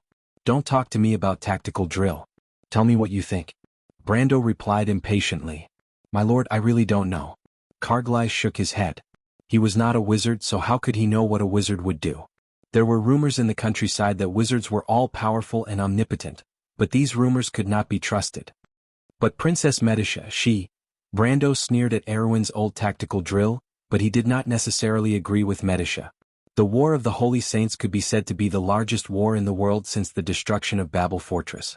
In that war there were Frost Knights, Dragon King's cavalry, Myrna's Dusksong Guards, and the Silver Elf Princess Guards. That war was as magnificent as an epic, but there were no wizards in that war. The history of wizards began with Tumen. Tumen taught magic to the Silver Folk, and from him, Wand had its first generation of wizards. However, it was not until the Buga Empire's prosperity that the history of wizards began to shine brightly. During the War of the Holy Saints, these stealers of laws were just a fledgling force. They were as weak as fledglings that had just broken out of their shells. In a battle of that level, all they could do was look up to the Holy Saints. The history of wizards' participation in the war was even later. The collapse of the Holy Alliance directly led to the Buga Empire's withdrawal from worldly affairs. The Silver Elves retreated into the Deep Valley, and the era of mortals came. Many years later, the rules of war had truly changed. What was a wizard? Many people thought that wizards were the power to change the situation on the battlefield. Their strange spells could bring unexpected changes to the whole war. They could turn the hard ground into mud, make dry battlefields suddenly rain, ignite fires in forests, build forts and fortresses in an instant, and provide endless help and protection to friendly forces. But they all overlooked one thing: the other side of wizards. Destructive power. Wizards represent firepower, Brando said to Carglass, who stood proudly in the rain. It is a power that can dominate the battlefield. This statement was not much different from the previous one. Carglass did not understand what firepower meant, but he understood what Brando was trying to say. He did not think much of it, but he still replied in a muffled voice, "Wizards have limited magic power, my lord. Moreover, their enemies are alive. Didn't Lady Veronica say that it is a waste to use the wizard's precious spells to kill scattered enemies?" This was indeed a problem. After all, this was not the era of the great demonic wave. But that was a matter for the future. Today, the wizards under his command were more than enough to deal with the skeletons. Brando thought back to the Battle of Oblique Forest and the miracle that the wizards had created. He smiled coldly. Soon, the same miracle would befall the skeletons of Madara. Tanajel's wizard apprentices had practiced this battle thousands of times, but even they did not know what it would bring. They only knew that when it shone, everyone would be deeply shocked. The two sides were now 150 yards away from each other. Erwin's men began to blow the cornet, and the White Lion Guards began to speed up. But they were still orderly. The officers on horseback also dismounted and joined their ranks. They raised their swords and commanded their men to prepare for the charge. At this moment, Brando's eyes flashed. He glanced at Madara's long formation. The skeletons were indeed scattered. As expected of the Emperor's chosen group from the Sea of the Dying Moon. They lived up to their name. When both sides were within 100 yards of each other, the liches under Sir Viscag began to cast spells on the spider swordsmen. They were very calm, or rather, their commander was very calm because there was no such thing as being calm in the first place. "They are faster than expected," Viscag said to his men. "There is something strange about this army." The White Lion Guard's strange shoulder armor had already entered their vision. With the support of magic, the speed of this Trendheim infantry, whose average standard was only at the peak of iron rank, was already close to the starting speed of light cavalry. Viscag suddenly gritted his teeth. He realized that the army in front of him was not defensive infantry. Like his spider swordsmen, they were infantry that was used to attack. "What do they look like?" He turned around and asked. "A bit like the legendary White Lion Legion," a black knight replied in a muffled voice. "No, they are not." Viscag shook his head. "That's not right." It was a pity that he did not have any skeleton archers. Otherwise he could have tested them. But it did not matter. This was the Emperor's chosen group from the Sea of the Dying Moon, an army personally selected by His Majesty the Supreme Emperor. They were equipped with the most elite undead soldiers and commanders in Madara. No matter who was in front of them, there was only one ending, and that was to be crushed. She gestured for the Black Knight to raise the flag and pass the message to the liches in the army. The entire formation was more spread out. The open terrain of the river bank was advantageous to them because they had more troops. At this moment, a flash of light suddenly flashed in the rain in front of them. "It's here," Sir Viscag thought. Count Jacques saw hundreds of golden lines cut through the rain from the top of the mountain. Those blazing flames were like streams of molten steel. They intertwined with each other, then disappeared and flashed again one after another. It was as beautiful as the fireworks at the Winter Zither festival. Everyone was so surprised that they were almost speechless. Mages! Someone shouted. The Tanajal people have so many mages. The count looked back at the others. The nobles of Viro looked at each other. How could they use mages like this? Was that Count Tanajal a nouveau riche? Everyone had the same thought in their hearts. The fireballs fell on the riverbank like raindrops, causing an effect that was beyond everyone's imagination. The soft soil on the riverbank seemed to have been injected with life and came alive. Pieces of it were churning and being lifted up, forming a scene that was like the end of the world. Even the sergeants of the White Lion Legion were almost stunned by the scene in front of them. The terrifying explosion plowed through Viscag's front line. The skeleton swordsmen there were already scattered, and now they were even more scattered. After a round of fire, a sieve-like position appeared in front of the White Lion Legion. At this moment, Freya seemed to have a flash of lightning in her heart as she realized something. Sir Viscag also realized the problem. This round of magic attacks did not destroy his army. In fact, the damage caused was very limited. Although there were casualties, it was negligible compared to the magic consumption of the enemy mages. However, the problem was that after the magic attacks, there was still a White Lion Legion in front. He had thought that they were just infantry and would not be able to enter the position so quickly. However, the enemy's speed was beyond imagination. They were not infantry at all. They were the damned cavalry that did not need to ride horses. They were the real White Lion Legion in history. Quick! Viscag suddenly screamed, "Let the rear line go up, don't let them cut into the front line so quickly. Don't let them run." However, at this moment the second round of magic attacks came. Brando's gaze fell on the Shire. The Shire pondered for a moment and gave the order to attack. Under everyone's stunned gazes, the mage's spells extended forward and landed on the position between the spider swordsman's front line and the second line. Now it was just a piece of empty land. The Viro people behind Count Jacques were scared out of their wits. Why are the Tanajal people attacking the empty land?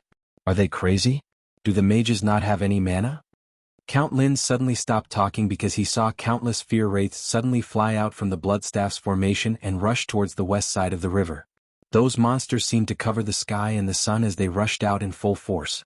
The Bloodstaff has realized the problem. Count Jacques looked at this scene and replied dryly, "The 2 regiments in the south are done for." What? At this moment there was a loud whistle on the river bank. The magic effects were far from over, but Freya had already raised her long sword and gave her first command in this war: charge. Chapter 872. Charge. The long sword was raised in the rain, and the mist was like an arc of silver light. Freya raised the sacred Lionheart sword high, her figure standing proudly in the rain. The officers of the White Lion Legion looked at her and raised their long swords at the same time. Amidst the mist, the snow-white blades suddenly turned into a forest that shone with a cold light. The square formation began to move, everyone's footsteps became faster and bigger. In the end it was almost as if they were running wildly. From time to time, there would be people who took the lead, but they would be overtaken by the left and right. The row of White Lion Legion soldiers who ran at the front had their silver-gray armor connected to each other. From afar, it looked like a line that shone brightly in the rain. This line was constantly changing and it was moving forward amidst the changes. The White Lion Legion finally burst into a terrifying speed, and the characteristics of this lion were completely displayed in front of everyone on the battlefield. The other commander of Madara's 2 undead swordsman legions, Machkin, looked at the scene in front of him in shock. It was as if he saw a silver-gray flood pouring down from the edge of the forest. At that moment he thought of the scene when the white-winged cavalry charged, but that scene was far less shocking than what he saw in the rain today. What kind of infantry were these? There was a flash of fire and a fireball exploded not far away. The flying mud almost splashed on Machkin, but he did not seem to notice it at all. The undead were the best army in the world. After the explosion and the flames subsided, the spider swordsmen at the front line were still holding their long swords, coldly guarding their original positions. The scattered formation was no longer in a line, as if they were scattered on the battlefield. The crisscrossing flames began to sweep over their heads, and behind them, an explosion of fire intertwined. Behind them, Sir Viscag was shouting at the top of his lungs to let the reserves go up. However, it was not that his orders were not firm enough, nor was it that the undead lacked courage. The spider swordsmen stepped forward one after another, fearlessly rushing into the destructive flames. The fireballs landed on their bodies and behind them, and then exploded, blowing these skeletons into pieces. The high temperature even melted their armor, and the flowing metal flowed into the ground, cooling in the rain, forming black metal pancakes. Only a few lucky spider swordsmen could break through the fire net and enter the front line. Erwin's wizards cunningly concentrated their firepower and repeatedly hammered the area in the center of the battlefield, allowing Madara's two wings to be strengthened gradually. However, there was always a weak point in the center of the battlefield. In the end, Sir Viscag looked at the scene with his mouth wide open in despair. He had never fought a war like this before, and at this moment, he was as helpless as a weak little girl. He knew what the Erwin's people wanted to do, but he did not know how to stop them.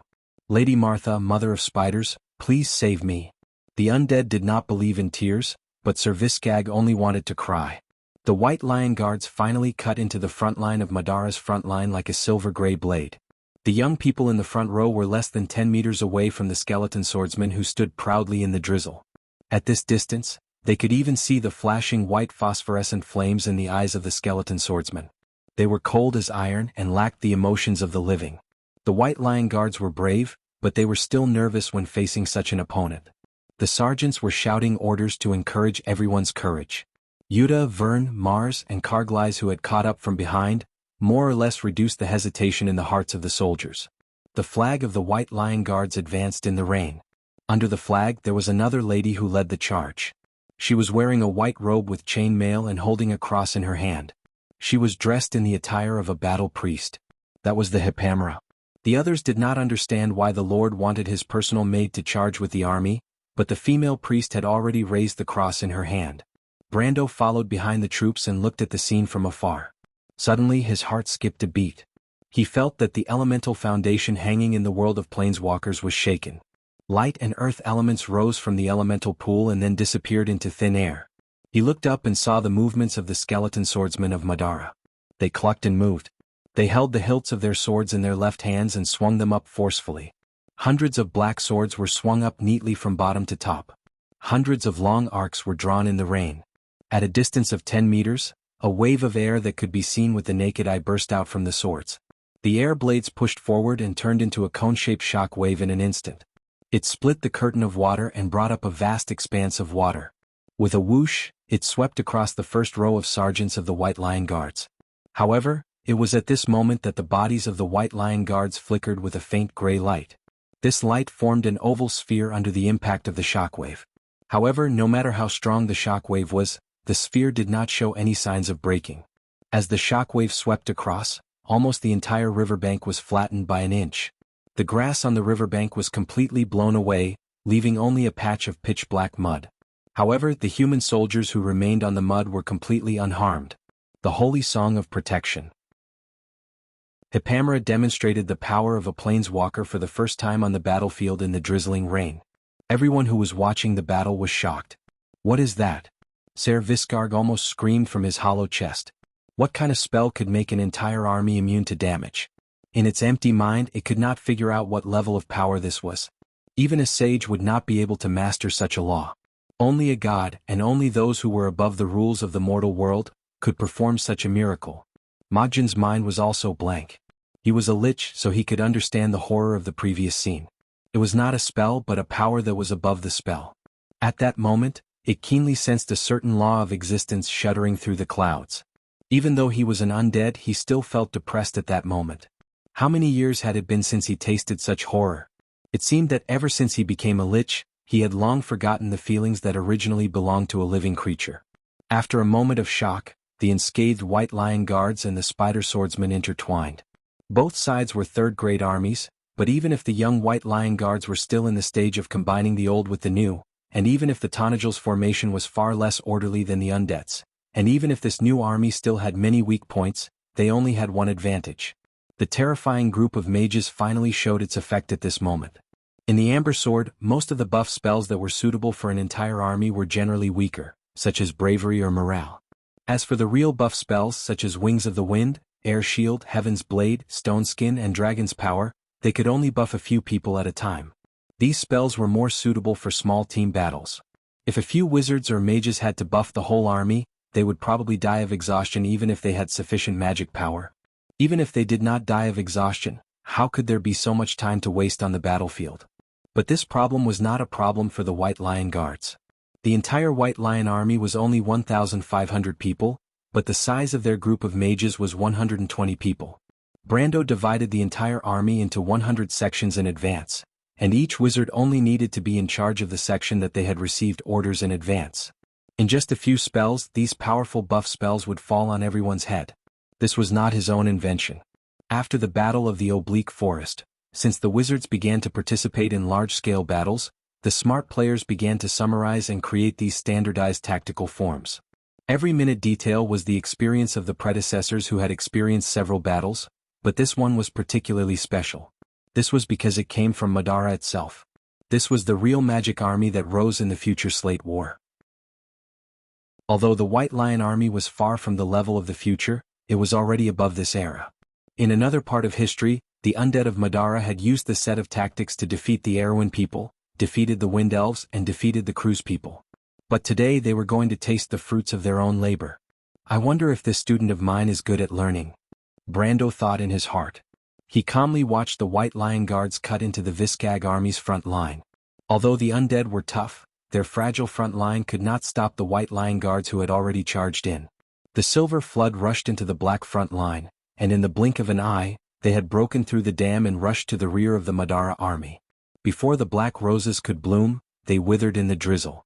The spider swordsmen, who were obviously at a disadvantage in terms of numbers, were drowned by the White Lion Guards one by one. Under the cover of Su Jin's barrage, the Tanajil army had a partial advantage on the battlefield. Even with the support of a full set of spells, the individual strength of the human soldiers had far surpassed that of the undead swordsmen. Many of the skeleton swordsmen's great swords were broken under the astonishing strength of the White Lion Guards. Then they were separated and fought for their own. Under such circumstances, the undead of Madara could not effectively protect the liches in the army. Often, the liches were killed one by one, and the skeletons fell in droves. Although the undead army was not afraid of death, they had a fatal weakness. Its low-level undead, including the spider swordsman and the skeleton knight, were all supported by the power of the soul. They were not high-level undead with real souls. The source of power of these undead came from the liches themselves. Once the liches that summoned them died, they would exhaust their soul fire and turn into ashes in a short period of time. At this moment, the White Lion Guards were accomplishing such a thing. The front line of the undead of Madara had been torn apart, and the liches that commanded from behind were also exposed to the sword. The unfinished business of Mr. Planchet Knight was now completed by Freya. As for Freya, at this moment, she had her eyes on Sir Viscag and the group of black knights around him. After the battle in the deadly tundra, her Valkyrie blood had completely awakened. When the Valkyrie mark was activated, she had at least the combat strength of an intermediate gold. In this era she was almost the same as the maturing Valkyrie in history. After the Year of the Swift, she met Veronica for the first time and obtained the opportunity to activate her elemental element. A year later she officially crossed the elemental gate and became the true Valkyrie of Erewhon. The female knight turned her horse around and charged in that direction.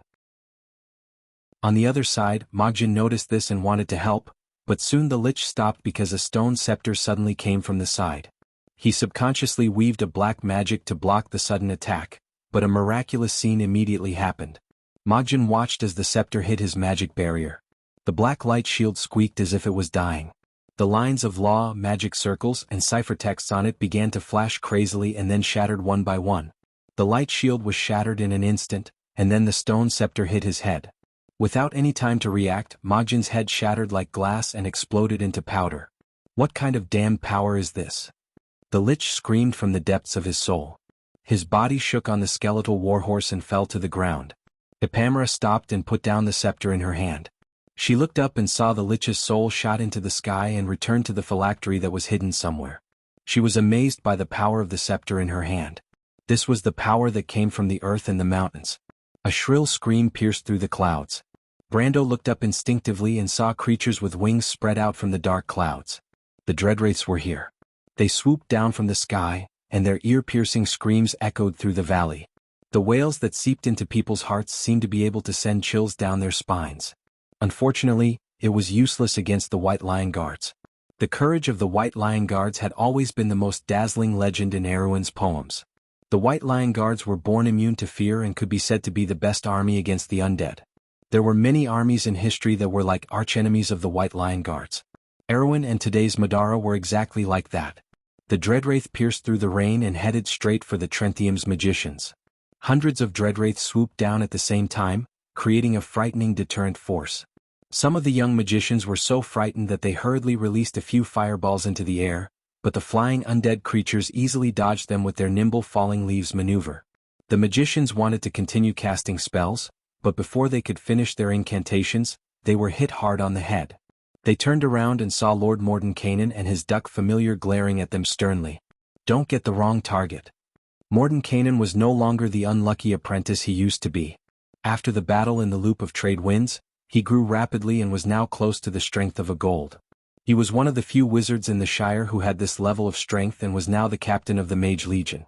Scenes like this were happening everywhere in the Mage Legion. However, in the eyes of the outsiders, the Magi had changed their target after a few fireballs. They continued to focus on bombarding the skeleton swordsmen on the riverbank. "They're crazy."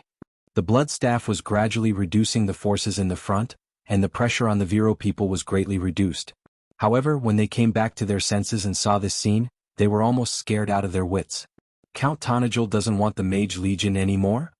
Count Jacques had the same confusion in his heart, but he believed that the Count was not that stupid. He must have a backup plan. But where was the backup plan? His gaze fell on the silent Black Forest.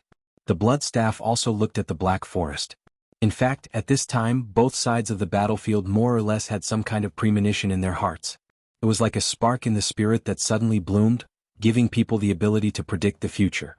Sure enough, in an instant, the forest threw an arrow high up into the air. The battlefield seemed to have come to a standstill.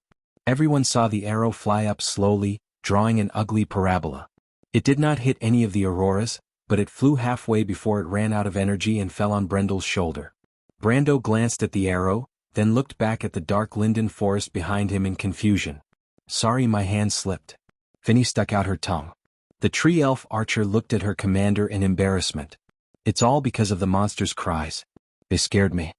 Medisha looked at her, not knowing whether to laugh or cry. She shook her head, then turned around and raised the wind archer longbow in her hand. But this crooked arrow was like a signal on the battlefield.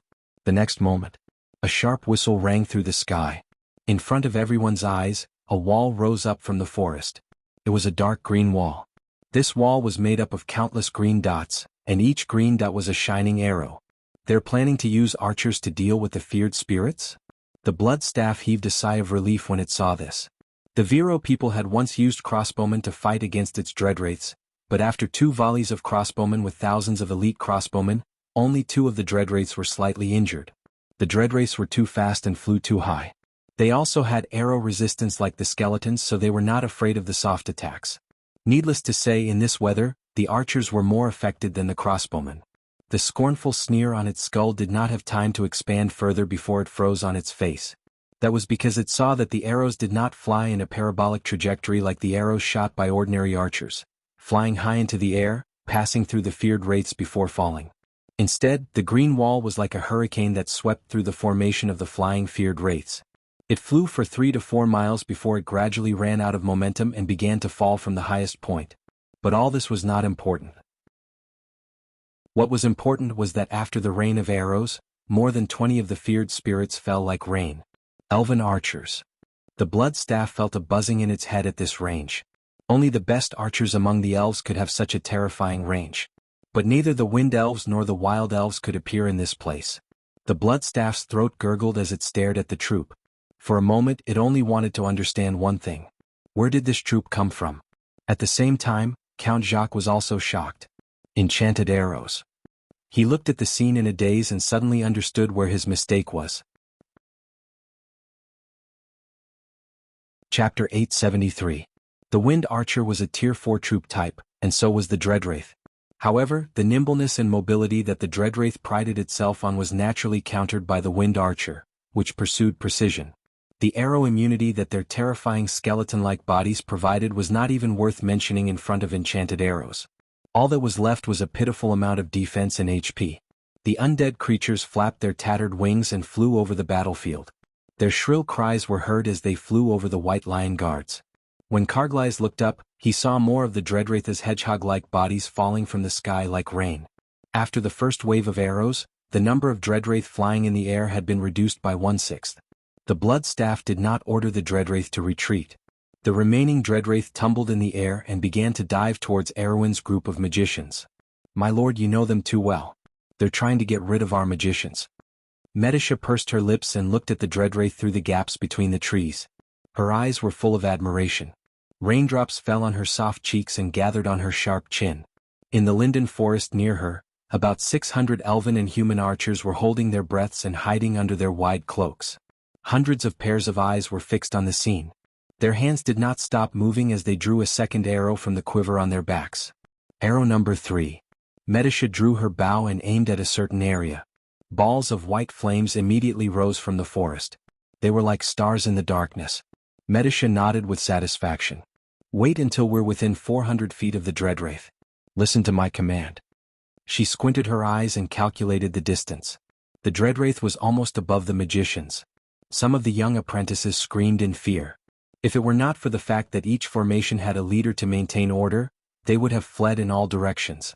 At this moment, the Silver Elf Princess opened her mouth slightly. "Follow my lead and shoot." She breathed in the cool air of the forest.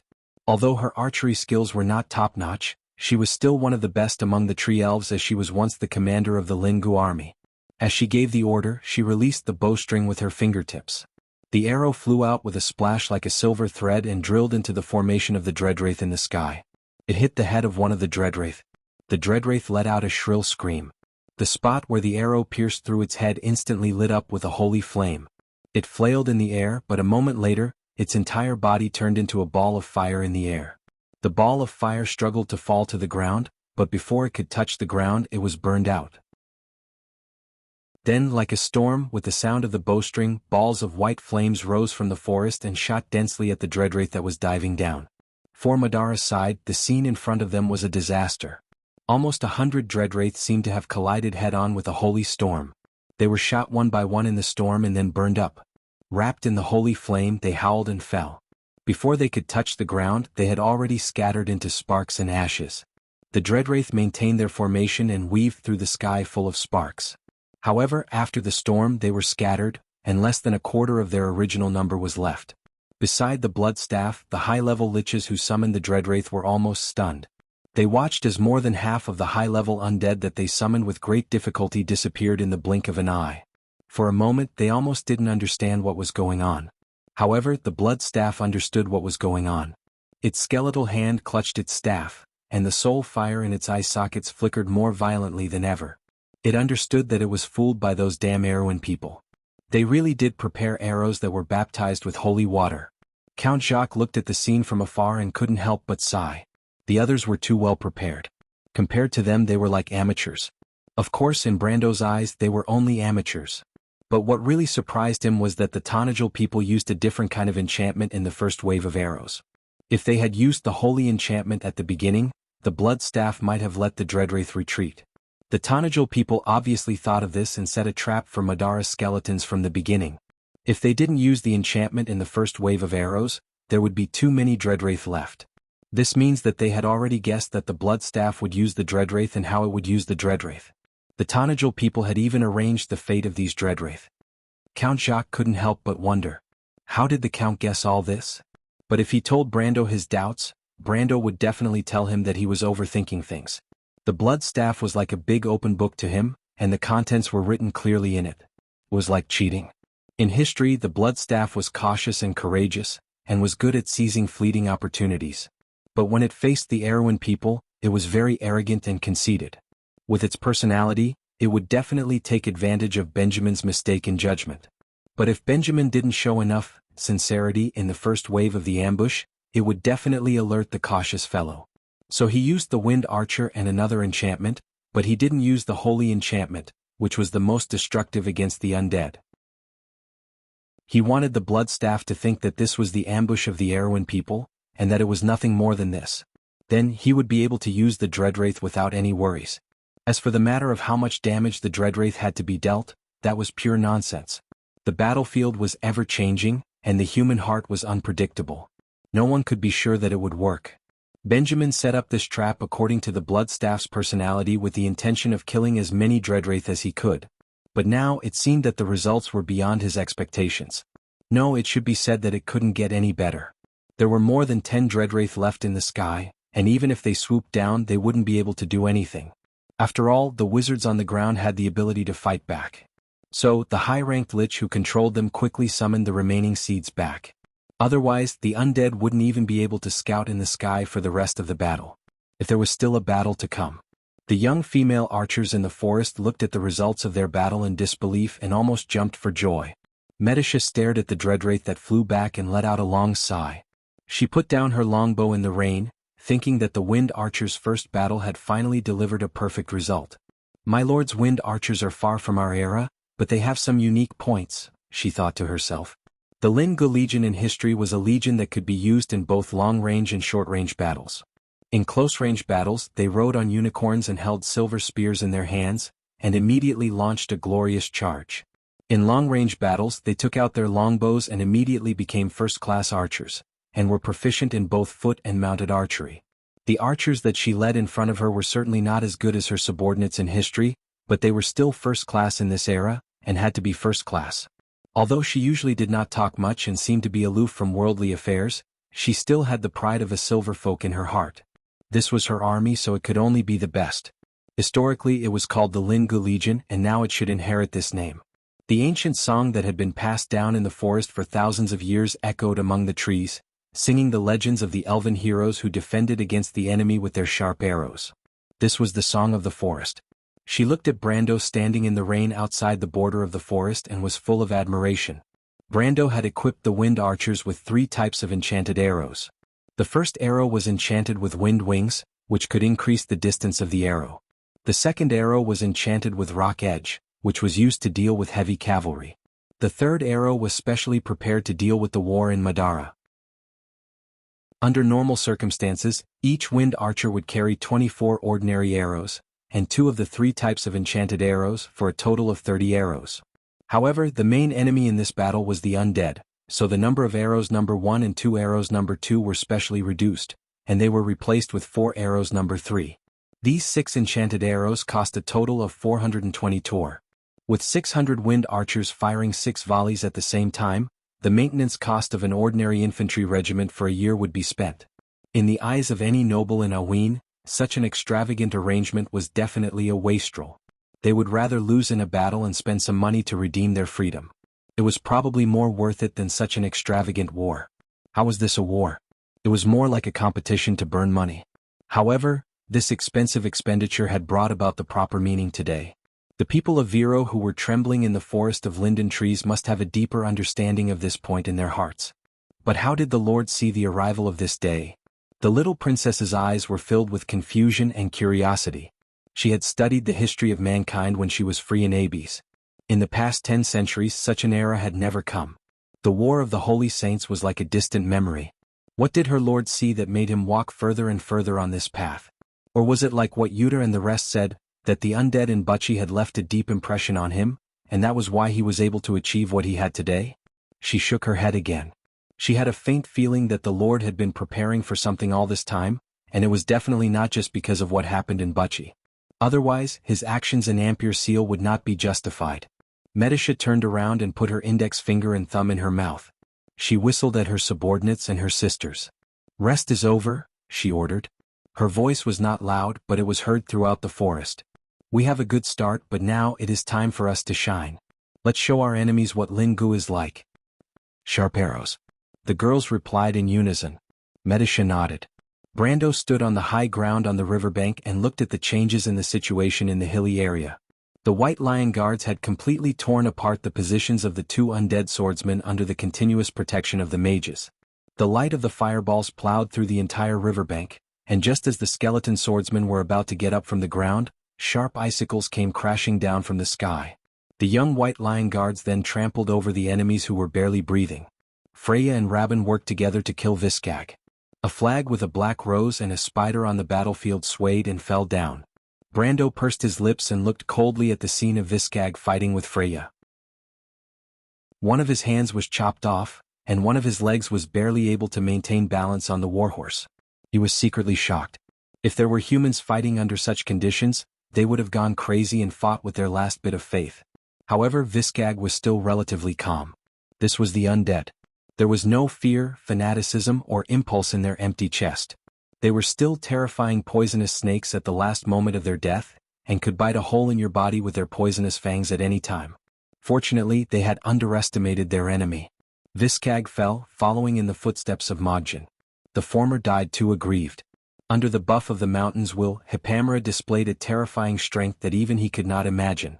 After the battle in the deadly frost forest, Hipamera was already a priest with elemental awakening. Now, she had the same level and combat experience as a warrior, which was basically equivalent to a double elite class in the game. Brando had only heard of this from a few important storyline NPCs. For example, the Sage of the Earth in the north, Eloranta, was one of them. Now there was a ready-made legend in front of him. What was even more terrifying was that Brando now finally understood what the description of the mountain's will meant.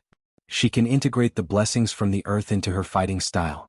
The more blessings she receives, the higher the attack power and attributes of the scepter. It turned out that this scepter had a chance to add buff spells to the wielder when attacking, and these spells would in turn strengthen the attributes of the mountain's will. It was a classic example of getting stronger as the battle went on. Moreover, Gaia's buff spells were very different from that of the Holy Cathedral of Fire. Most of the spells of the Holy Cathedral of Fire targeted the user, so the Holy Cathedral of Fire had the world's strongest battle priest and Knight of Flame. However, Gaia's buff spells were the opposite. It had the world's strongest buff spells. Brando now saw the White Lion infantry surrounding Hipamera. Each of them was almost as strong as a mini-boss. The White Lion Guards had only been formed for a short time, and now the officers in the army were only at the silver level. There were also many soldiers who were still at the peak of the iron level after taking the dragon's blood potion. However, at this moment, under Hipamera's blessing aura, each of them faintly had the combat power of the peak of the silver level. Brando himself felt that this was a little too ridiculous. Therefore, the left wing where Hipamera was at was advancing very quickly. They had almost killed their way through the front line of the two undead swordsmen. According to the original plan, they did not stop to surround the remaining forces of Viscag and Mogdjan with their allies. Instead, they continued to attack the Bloodstaff's main camp. The distance between the two sides was not far, and the White Lion infantry was astonishingly fast. At this moment, the Bloodstaff was redeploying the few regiments that were previously used to besiege Viro's people. The rear formation was extremely weak. Once it was broken, the Necromancer's phalanx in the center of the formation would be destroyed. Brando looked a little further away. On the other side of the river, the undead were indeed retracting the skeletal cavalry. However, the Lantanilans and the Highland Knights cavalry that they were entangled with earlier were now entangled with them. The two light cavalry were locked in a fierce battle in the direction of the valley. It was obvious that the Bloodstaff could not count on their skeletal cavalry for a while. Of course, Brando also could not count on the Lantanilans to help him attack the flanks of the Bloodstaff. At this point in the battle, in fact, both sides of the battlefield had already grasped the opponent's weakest point. On Erwin's side, the Viro people were still trapped in the Linden Forest. Although they still maintained their morale, they still did not dare to act rashly in the face of the only remaining regiment of skeletal warriors. Their biggest problem was that their only complete second-grade elite crossbowmen were almost useless in this battle. The Lantanilans had no choice but to help Brando entangle the skeletal cavalry of the Bloodstaff, which was equivalent to nothing. The main battlefield was almost a game between Brando and the Bloodstaff's army. Now, the only advantage for Brando was that the Bloodstaff's army had their backs to him, and the two elite regiments that covered their flanks had already been breached.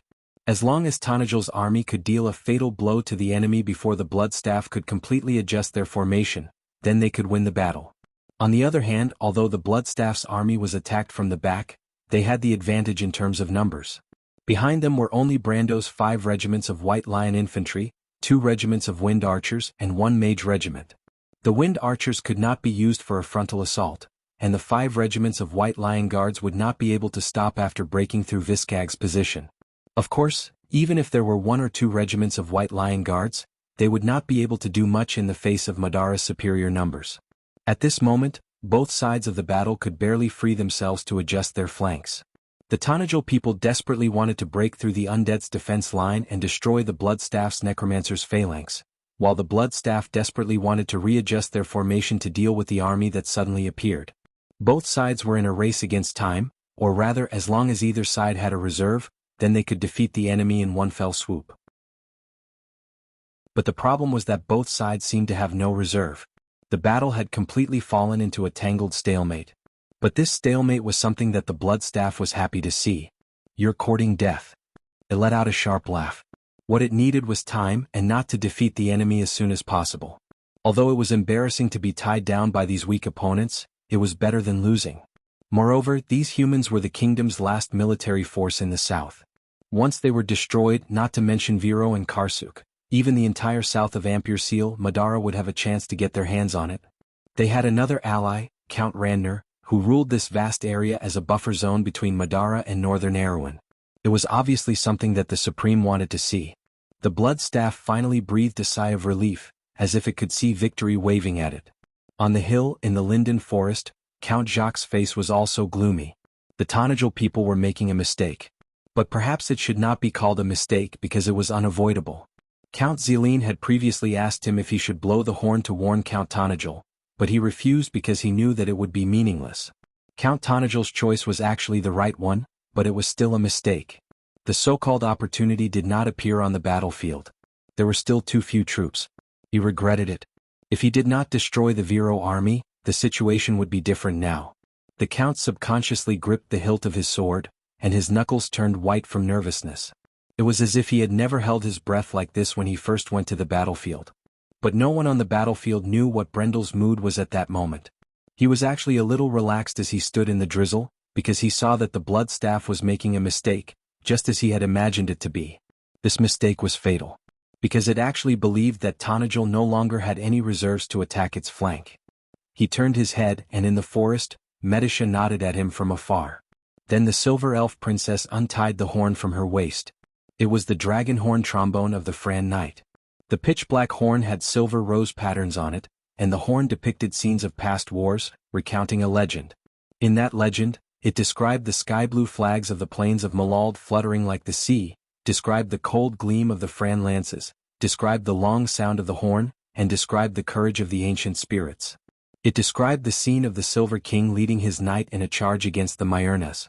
The Silver Elf Princess put the horn to her mouth and blew it hard. The long sound of the horn resounded through the mountains. In everyone's eyes, it was as if snow had fallen. Thousands of silver horses rolled over from the horizon. At that moment, the earth rumbled as if the mountains were resonating. The staff in the Bloodstaff's hand fell to the ground with a clatter. Chapter 874. A silver line appeared on the horizon. This silver line spread across the hills and valleys. Thunder rumbled as it approached them in the blink of an eye. Only then could they see that it was countless silver horses. These slender, curvaceous Fran horses came to the border of the forest before they began to slow down and slowly came to a stop. They shook their ears and wandered in the meadow outside the forest. The tallest of the horses raised its head and looked in the direction of the forest. The Wind Sagittarius girls who witnessed this scene were all stunned.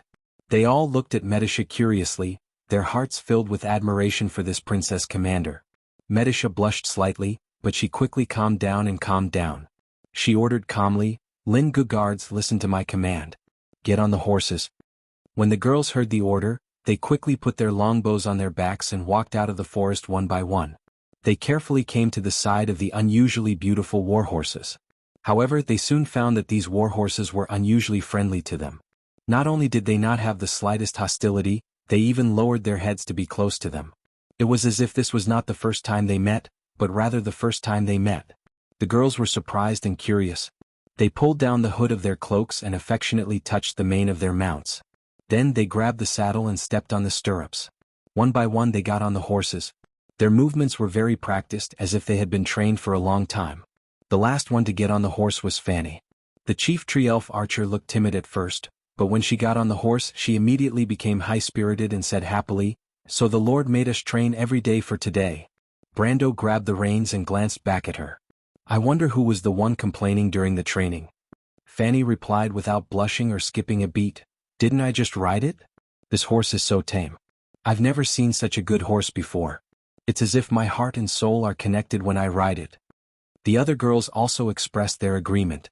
Brando knew that the effect description of the Fran Knight's cavalry equip card was pay X wealth. The Fran Knight will turn X followers into cavalry. If they are already cavalry, they will gain the ability to fly. The literal meaning was to transform infantrymen into cavalrymen and not just summon war horses. That was why the wind archers felt this way. However, for a person who had never ridden a horse before, even if they suddenly obtained the horsemanship skill, they would still be shocked when they first sat on a horse. Therefore, basic horsemanship training was still necessary.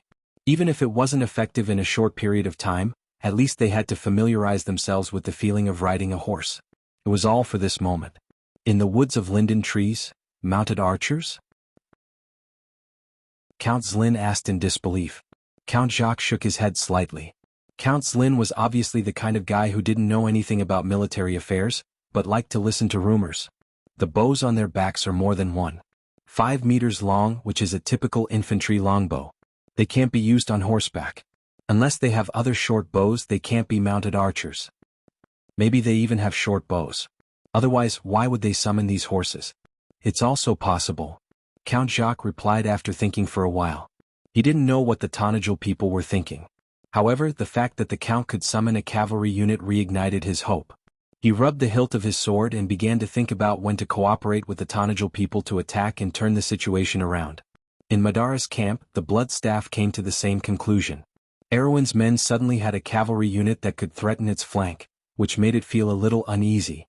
The army on the other side was too strange. It was thinking about what the enemy commander wanted to do with the mounted archers, but it couldn't figure it out. The other Dark Lords also felt that it was inconceivable. In the end, they came to the same conclusion. The mounted archers were very likely to be a distraction for Erwin's men to distract them. If they really split up, the center of the camp would not be able to withstand the attack of the 5 regiments of the White Lion infantry. But it didn't seem like a good idea to let the mounted archers wander around. In the end, the blood staff ordered the last remaining skeleton warrior unit to go up and attack. At least they wouldn't be able to harass its flank. Seeing that the blood staff was still acting according to the rules, Brando couldn't help but smile. Now it's up to you, Medisha. My lord, the outcome has been decided. This time, please lead us personally. The Silver Elf Princess replied softly. Brando nodded. Call the Nightsong Tiger and the others out. Medisa whistled like a nightingale, and a few moments later, more than 10 mounted knights came out from the forest. They were the Nightsong Tiger and his men, but their attire was completely different from the last time they were here. The Nightsong Tiger was wearing a set of exquisite and heavy armor. It was in the style of the White City. The armor was connected to the arm guard and there were patterns of sea monsters on it.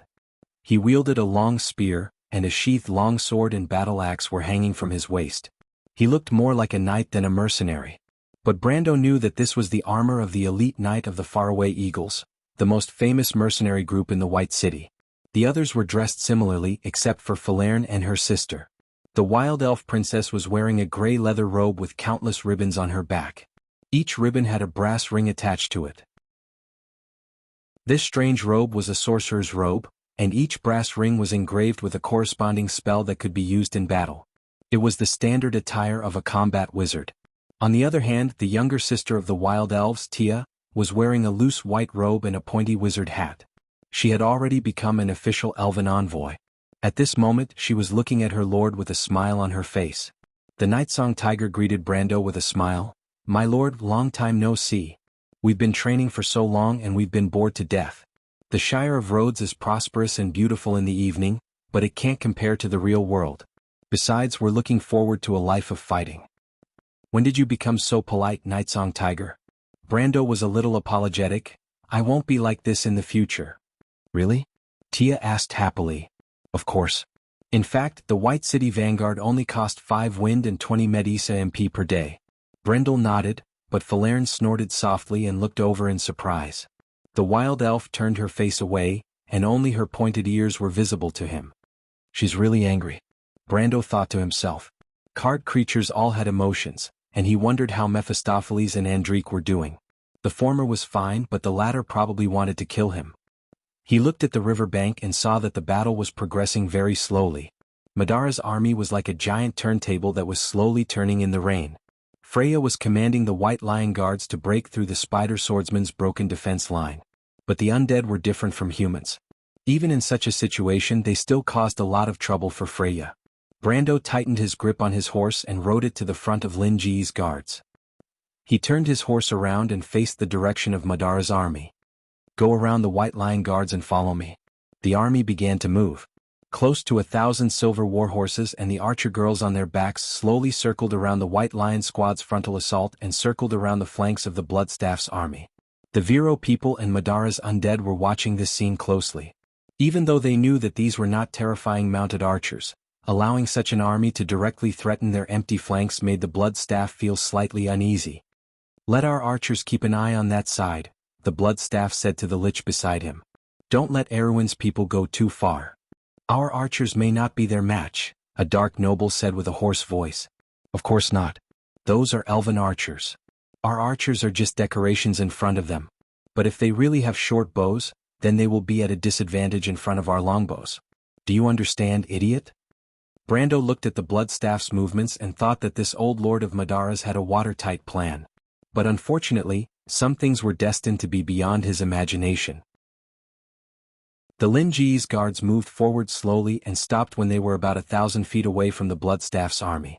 No one understood what the archers were trying to do at this distance, but they immediately gave the answer with their actions. Under everyone's gaze, the wind archers jumped off their horses in unison as if they had rehearsed this countless times. They ran forward to the open space and got into formation. Then they raised their longbows at the command. Before the Bloodstaff could react, the arrows of Erwin's people had already risen into the sky. The undead commanders looked up at the dense dots of light. They paused for a moment after flying to the highest point, then whizzed down. In an instant, it was as if a rain of light had fallen on the flanks of the Bloodstaff's position. This was different from Viro's crossbowman's volley. The arrows of the wind archers were faster, more penetrative and more accurate. Moreover, all of them were enchanted with holy attributes. After a round of arrow rain, the Bloodstaff's flanks seemed to have been combed by a comb, and several rows of skeleton archers fell. The Bloodstaff could not take it anymore. At this distance, its skeleton archers could not shoot at the enemy at all. Could only take a beating. It never dreamed that it would be infantry on horseback. At this moment, it only felt that there was a hole in the head of the opposing commander. What was he thinking? Couldn't he just fight a proper battle? However, although it was criticizing in its heart, this Dark Lord who had been famous for a long time had no choice but to order the skeleton warriors to attack and drive away the army of elven archers. Otherwise, it would go crazy if it allowed those archers to shoot at will. When the wind archers under Brando saw the skeleton army attacking, they did not panic and returned to the formation in an orderly manner. They mounted their horses and galloped away, leaving the skeleton army far behind. After they had run for a distance, they stopped their horses under Brando's command and got into formation again to fire at the skeleton army. This time the undead commanders were dumbfounded. What should they do? They could not chase after them. They could not shoot at them. If there were still dreadwraiths, they could let the dreadwraiths entangle the enemy and then send the skeleton army to chase after them and destroy them in one fell swoop. However, the dreadwraiths were already exhausted. The remaining dozen or so would not be enough for a round of volley. Of course they still had cavalry. The problem was that if they transferred the cavalry over, it would be equivalent to letting the Lantonians attack their flanks as they pleased. That would only cause them to collapse even faster. Bloodstaff was instantly at a loss. How were they going to fight this battle? If the opponent was just a normal cavalry, it could still rely on the undead's almost unlimited stamina to wear down the opponent's mounts. The problem was that the opponent's warhorses were all summoned. Since when did summoned creatures have limited stamina? Not only did they summon them, but each archer also had 3 warhorses. It did not matter even if 1 or 2 of them died. It was now beginning to understand Viscag's mentality before the battle. He wanted to cry but had no tears. What kind of army was this? The infantry ran faster than the cavalry, but the archers were equipped with 3 warhorses each. This was clearly the arrangement of elite cavalry. What was the enemy commander thinking? This. Count Jacques could not help but be stunned when he saw this scene from afar. This is Fanzin's dragon cavalry tactic. Equipping each archer with 3 warhorses, this count is really rich. Count Zéline also sighed. Those warhorses were summoned. Count Jacques saw that his colleagues had misunderstood and had to explain. However, he still sighed in his heart. The only person who could use this tactic in Erewhon was probably this count. He still did not understand how the other party could summon these handsome warhorses. Who exactly was this Count Tonagel? But now he suddenly understood. Only such a person could single-handedly turn the tide of the battle in Ampere-Seal. We have underestimated him, Count Zéline. He could not help but shake his head and sigh. The situation on the battlefield was gradually becoming clearer. The badly battered Blood Staff had no choice but to send one of his skeleton warriors to stall the enemy's wind archers, or rather to feed them to the enemy. The only thing he could hope for was that the enemy's elven archers would eat a little slower so that he could free himself to deal with the White Lion infantry on the riverbank. Although the elven archers were disgusting, they were not an army that could decide the outcome of a battle. His plan seemed to be very successful. Brando's wind archers still had 2 holy attribute enchanted arrows. Naturally, they would not waste them on the skeleton army. They could only use ordinary arrows from afar to slowly deplete their vitality. This way the Blood Staff finally won some time. It finally mobilized 2 regiments of spider swordsmen to its front. Together with the skeleton warriors and 2 skeleton archers, Madara had the absolute strength to suppress Brando's White Lion Guards for the first time. At this time, the White Lion Guards had just finished cleaning up the remaining troops of Viscag and Mojin. With Hippamara and Freya as the spearhead, they directly attacked Madara's main force. The final moment of victory on the battlefield seemed to have appeared at this moment. The 2 armies were entangled at a single point. Erwin's mages once again unleashed their fireballs across the entire valley and landed on Madara's army. After nearly half an hour of silence, the necromancers and skeleton mages began to counterattack for the first time. Green and golden light beams flew across the sky above the 2 armies. Soon Erwin's mages began to fall silent. Haha! The dark mercenaries from the Sea of the Dying Moon naturally knew what this meant. They could not help but scream in excitement. Their wizards are out of mana. Confidence seemed to have returned to these dark nobles. For a moment they almost thought that they had lost. Martha above, victory belongs to the Black Rose of the Roman Tua. Some even shouted. It was a pity that the undead army had no morale. Otherwise, their morale would have been greatly boosted. Perhaps they would have directly defeated the White Lion Guards. Compared to the nobles of Madara who were rejoicing, the people of Viro were much more depressed. Count Zelene had asked them to immediately send troops to help Tanajil. He was also the first to ask for a retreat. Now he was also the most enthusiastic. However, Count Jacques had already seen through his nature. He just shook his head coldly. He stared at the battlefield. The time was far from right. He believed that the Count must have a backup plan. The Shire stood in the middle of the mages' formation. Looking at the bright green light of the necromancer's formation in Madara's direction, he could roughly guess what they were thinking. However, he calmly waited for the 3rd round of attacks before he snapped his fingers at his subordinates. You can remove the magic barrier now. In a traditional battle between adepts, the first 3 rounds of attacks were the fiercest and most concentrated. Especially when the opponent realized that they had exhausted all of their magic power, they would definitely double their efforts and try to eliminate them in one fell swoop. All of the mages' guesses were correct except for one thing. After the magic barrier was removed, all of the mages in Tanajil's army did the same thing. They opened the leather pouches on their belts. There were a total of 3 of these pouches. Then they took out a bottle filled with light blue liquid. They frowned, pinched their noses and raised their heads to drink it. The next moment, the mage's exhausted mental strength surged again. The Blood Staff was a necromancer. Its vision was protected by the power of the law. Therefore it could clearly see this scene from a few miles away. Of course it knew what the mages drank. It was not that it had never seen mana potions before, but it had never seen so many of them. Hundreds of bottles of mana potions disappeared in an instant.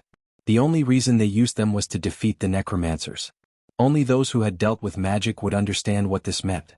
At that moment, the Blood Staff only wanted to cry out loud. If it could, it would have run over to the enemy's commander and punched him in the face. If it had known that it was so valuable, it would have just let the enemy give it all the mana potions, and it would have just raised its hands and surrendered.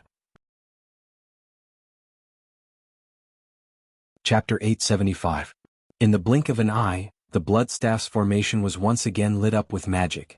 This time the situation was reversed. The necromancers had used up all their mana, and the battle between the necromancers and Erwin was now a one-sided performance. It was as if history was repeating itself. Under the cover of the barrage of magic, the White Lion Legion once again broke through the undead army's formation. However, this time it was not as easy as before. The undead army's formation was extremely thick, and there were almost 3 to 4 regiments of soldiers gathered in the middle. The White Lion Legion's advance was extremely fast at first, but it soon slowed down. Both sides were once again caught up in the battle.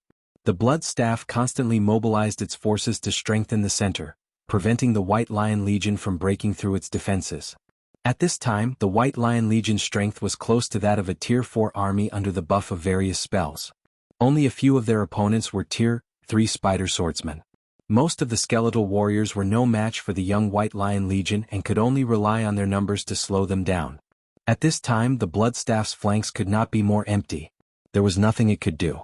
If it did not strengthen the center, it would be defeated once the White Lion Legion broke through. As for the Wind Archers at the side, if they wanted to harass it, then let them. However, it did not know that Brando was waiting for this opportunity. Under Brando's command, the Wind Archers stopped once again, but this time when they raised their longbows, the arrows on the arms of the bows were replaced with shiny sacred silver arrows. The Wind Archers used their nails to scratch the arrowheads, and holy white flames immediately ignited. After a round of arrows, the skeletal warriors that were chasing after them were scattered. They then used the arrows of the Rocky Edge Archers to cover the area, and no one was left standing. Brando observed the outcome of the battle and nodded. He raised Halrangaya in the drizzle and was the first to step out. The Nightsong Tiger and the 12 White Lion Legion vanguards followed behind him, and the 13 knights got into a charging formation. Medisha!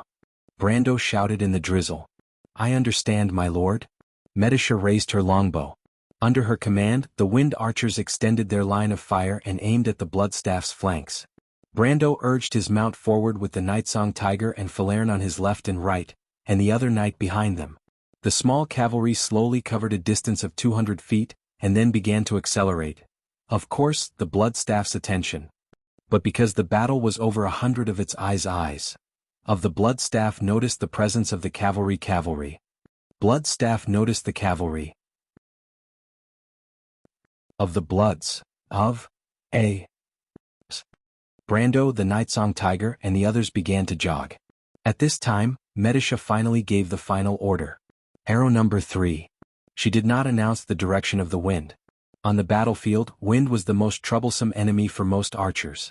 But the Wind Archers were an exception. The wind was their friend. No matter which direction the wind blew, it would not affect the arrows fired by the Wind Archers. This was one of the special abilities of the Wind Archers. They were also one of the few long-range units in the world. The archers silently replaced their arrows with holy silver arrows and activated their enchantments. Another wave of light rained down on the side of the Bloodstaff, and the skeleton archers and skeleton warriors that were originally there suddenly cleared out a large portion of them. It was as though they had opened up a gap for Brendel and the others to charge through. At this time, Brando had entered the final sprint distance. He raised his head and could see the Black Knight's army moving through the Madara army. However, he did not rush to give the order. Instead, he ordered his men to maintain a jog. He was still waiting. The Wind Archers fired the last volley of arrows. Then they dropped their longbows and ran back to their horses. They grabbed the saddles and flipped over to their horses. They pulled out a shiny scimitar from under their cloaks. In an instant, the Wind Archers had turned into a cavalry that was ready to go. Medisha also switched to a silver spear. At this moment, she finally felt like she had returned to the era of the War of the Holy Saints. It was as if the invincible Lin Gu Legion was behind her. She leveled her spear in the rain. Her unicorn kicked its hooves anxiously. The Silver Elf Princess took a deep breath and gave the order. Lin Gu Legion, follow me. The army began to move forward. Tanajil wants to use archers as cavalry. Count Zelene almost thought that he was hallucinating. He could not help but pull his hair. Are they crazy? But this time, Count Jacques did not answer his stupid question. He turned around with a cold face and said to everyone, "Get ready. We are ready to attack. The time for the final battle has come." He didn't say much, but a clear idea appeared in his mind. In a legend he had heard of such an army. That legend was so famous. Even the Bloodstaff realized it. The War of the Holy Saints was such a vivid memory for this world. It was a legend about how the 4 sages defeated the dark forces that ruled the world and built the 4 glorious empires in Wonde. The 4 holy cathedrals had ruled Wonde for nearly 1,000 years. The beautification of the sages had long been deeply ingrained in the hearts of the people under their rule. The undead of Madara were never born out of thin air. Memories were a kind of pain and suffering for them, but they could never get rid of them. The legend that it had heard of at some point in time floated in the Bloodstaff's mind. It saw the elven archers who had thrown down their longbows and mounted their horses, ready to charge. It suddenly realized that it had heard of such an army before. This army had a beautiful name. It was called Lingo. Silver Elves. Count Jacques suddenly remembered some of the rumors about Brando. Some of them were about his relationship with the Silver Elves. He did not think that the Silver Elves would lend him this legendary army. Was it a blessing or a curse for such people to exist in a small country like Erewhon? It was still a mystery. In fact, everyone's guess was a little off. Although the Wind Elf archers had inherited the name of Lin Gu, which had disappeared for thousands of years, they were not the legendary army in history. The Tree Elf archers and Wind archers had received some close combat training, and it was difficult for them to charge on horseback. But when Medisha gave the order, these archers did not hesitate and showed courage that was not inferior to the men. Brando looked back at this scene and finally nodded with satisfaction. He then turned back to the Nightsong Tiger and said, "Now, let us open a gap for the girls." "As you wish, my lord." The Nightsong Tiger replied. "Charge." The 13 knights suddenly accelerated and began their final charge. In front of them was Bloodstaff's flank, where nearly 100 Black Knights were waiting for them. The Black Knights under Bloodstaff's command were at least at the upper silver rank, and many of them were at the peak of the silver rank. Moreover, most of them were highly skilled in martial arts and had experienced hundreds of battles. In Bloodstaff's opinion, even facing Erewhon's noble guards would be easy. Under normal circumstances this was indeed the case, but the enemy they were facing this time was not ordinary. Brando took the lead and was the first to charge into the enemy's formation. When the Viro people rushed out of the forest they saw this scene. Knights leading their attendants to charge had long been the norm in the continent of Vaunt. However, it was rare for a count with real power to lead dozens of personal guards to personally charge into the enemy's ranks, at least after the Cipher dynasty. The Viro nobles thought they were looking at a madman, but they did not expect something even crazier to come. The 13 knights stood side by side, forming a sharp arrow. Brando was at the tip of this arrow. He raised Haurangaya and swung it at a Black Knight charging at him. The knight quickly raised his sword to block, but the Black Knight and his skeletal horse's head were cut into 6 pieces. The pieces burned brightly and disappeared into the rain. Another knight behind the Black Knight watched as his comrade was cut into pieces in front of him. But before he could react, Haurangaya had already pierced through the body of the Black Knight in front of him. He only had time to let out a hollow scream before the Haurangaya landed heavily on his breastplate. The huge force pulled him off his horse and sent him flying into the distance, landing on the Black Knight behind him. Only then did the power of the piercing strike explode. With the Black Knight's body as the center, a fan-shaped shockwave formed behind him. After a loud bang, most of the Black Knights in that direction fell to the ground. In just 2 moves, Brando had killed nearly a quarter of the Black Knights. The tight formation of the Black Knights had now been cleared by Brando. What kind of power was this? The nobles of Viro seemed to have just remembered that this young count was not only powerful, but he was also an outstanding swordsman. There were even rumors that he had reached the level of a sword saint. Although the credibility of this statement was very low, the scene before them at least proved that the count's methods were at least several levels higher than those so-called gold rankers. Could it be that after the Flame King Gretel, there really was another 20-year-old elemental awakening prodigy? This was the only thought in the minds of the nobles of Viro at the moment. Compared to the Viro people's feelings of surprise and jealousy, the Blood Staff was the one with unspeakable bitterness at this moment. It finally saw that not only was the young commander an elemental awakened being, but the 12 knights around him were also not to be trifled with. The 12 knights were all existences with strength above the gold rank. Facing such a personal guard of the count, it almost groaned out loud. What kind of army did it encounter? Even if someone were to tell it that this army was Erewhon's royal guards, it would not be able to help but believe it. But what made it very uncomfortable was that this army seemed to have no origin and appeared out of thin air. Tonajal. It repeatedly muttered this most remote place in the southeast of the kingdom of Erewhon. It still could not understand how such a fierce army could emerge from such a place. But it did not hesitate for too long. For its army, it was now the most critical moment. It had to guard the flank and prevent it from being broken through, otherwise all its previous efforts would be in vain. The Blood Staff hesitated for a moment and decided to personally lead a regiment of skeleton warriors to support the collapsing flank. Since the opponent had already sent out an elemental ranker, it could no longer hold back. On this battlefield, it was the only one who could fight Brando. The Blood Staff was still mobilizing its troops when Medisha and her wind archers finally collided with Madara's flank. Brando felt his elemental pool fluctuating twice in a row. Then he saw Medisha raising her spear in the army and shouting, "May the Holy Spirit of Heaven descend and bless you and me in the war. Those who fight for justice shall uphold the inspiration of justice." A white beam of light seemed to split the haze and descended straight from mid-air. The beam of light fell into the army of wind archers. Countless angels descended from the white beam of light one by one, guarding behind each wind archer. Under their protection, the strength of the archer girls under Medicia's command soared. Their strength, which was originally only at the mid-silver level, had now soared to the peak of silver level, and even faintly showed signs of stepping into the realm of gold. Inspire Yonga V Light 5, spell, pay half of the mana, Knight. The Farron Knight inspire all allies and upgrade them, current level +5. Sustain Inspire will be maintained until the next day's reset. My glory is your glory. At this moment, Brando really saw the horror of the Farron Knight. The Wind Archers, who were originally at the mid-silver level, were at most at the peak of iron in terms of close combat experience and skills, and the Archer armor, which pursued flexibility, was far inferior to the Skeleton Warriors' infantry armor in close combat. Therefore, the combat strength of the rank 4 Wind Archers in close combat was only on par with the rank 2 Skeleton Warriors. However, after their encourage had reached the pinnacle of silver rank, the girls' battle prowess had increased to the lower levels of silver rank. From iron rank to silver rank, this was a qualitative change. Now they could easily crush the skeletons who were one rank below them. This was not the end. Medicia immediately showed the second card. Group Sprint Yonga IV Earth 2, spell, pay 1 glory.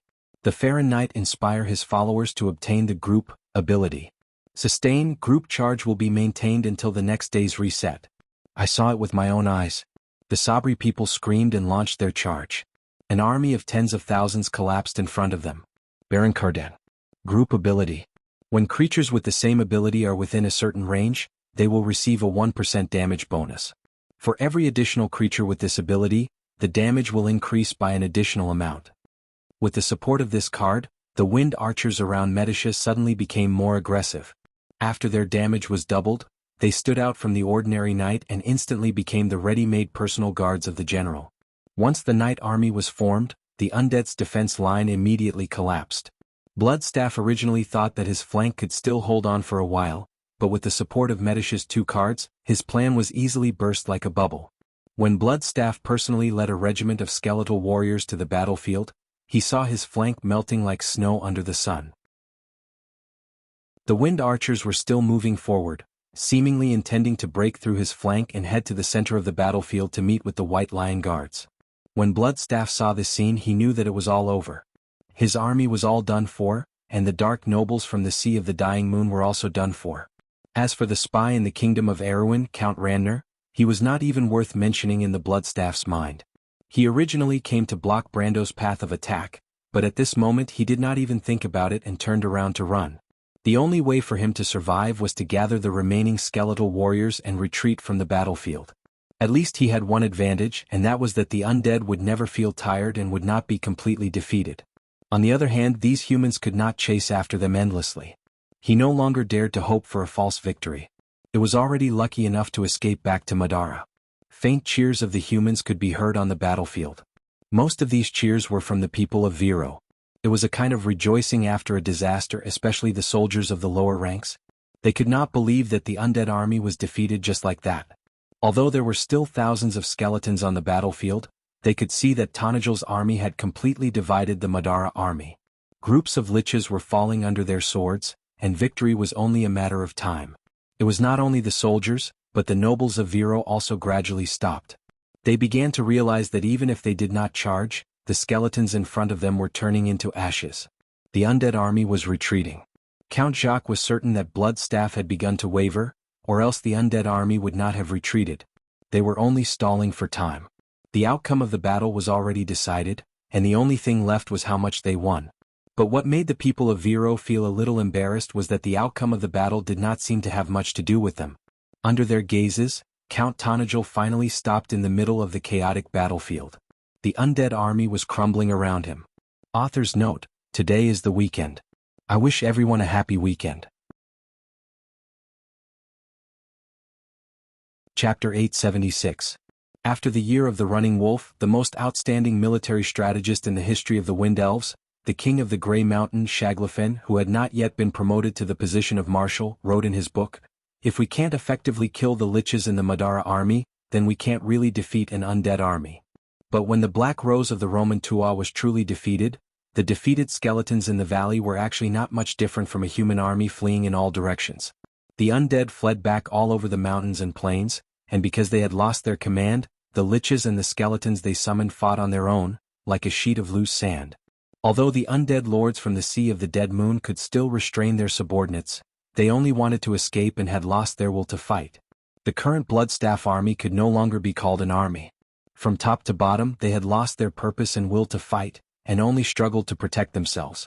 It was no different from the defeated army of the northern nobles and Ampere Seal. But if one looked carefully, there were some subtle differences. When humans fled in the face of a defeated army, it was often because of the fear in their hearts that shook and gave in to the emotions of the undead. These two factors did not exist in the emotions of the undead. They only protected themselves out of a rational choice. They would not trample on each other because of panic, or be killed like ducks without daring to turn back and resist. If they were caught, they would stop and fight back. But due to the selfish nature of dark creatures, they would never help their comrades who were attacked nearby, even if it might be more beneficial to them. Count Jacques and Brando rode side by side in the valley. Seeing this scene, they were very emotional. So the undead army is just like this. They can also make mistakes. The undead are not natural creatures. No one knows the mystery between life and death better than them, so they eliminate the uneasiness in the hearts of mortals about the unknown death. They have no attachment to life, so they don't feel impulsive and fanatical.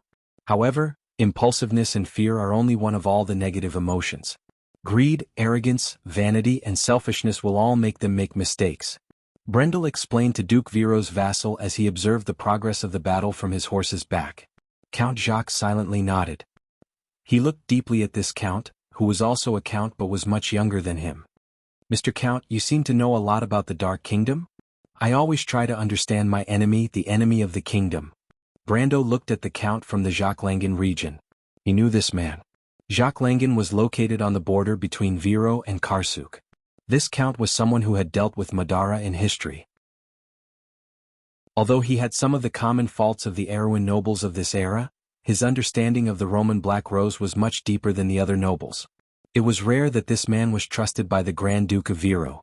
"Mr. Maberto," he continued, "I suggest that you don't underestimate the Black Rose just because of what you saw today. Of course, I don't dare to underestimate them anymore. When I was young, I saw my father bringing back bear and wolf prey during winter hunts.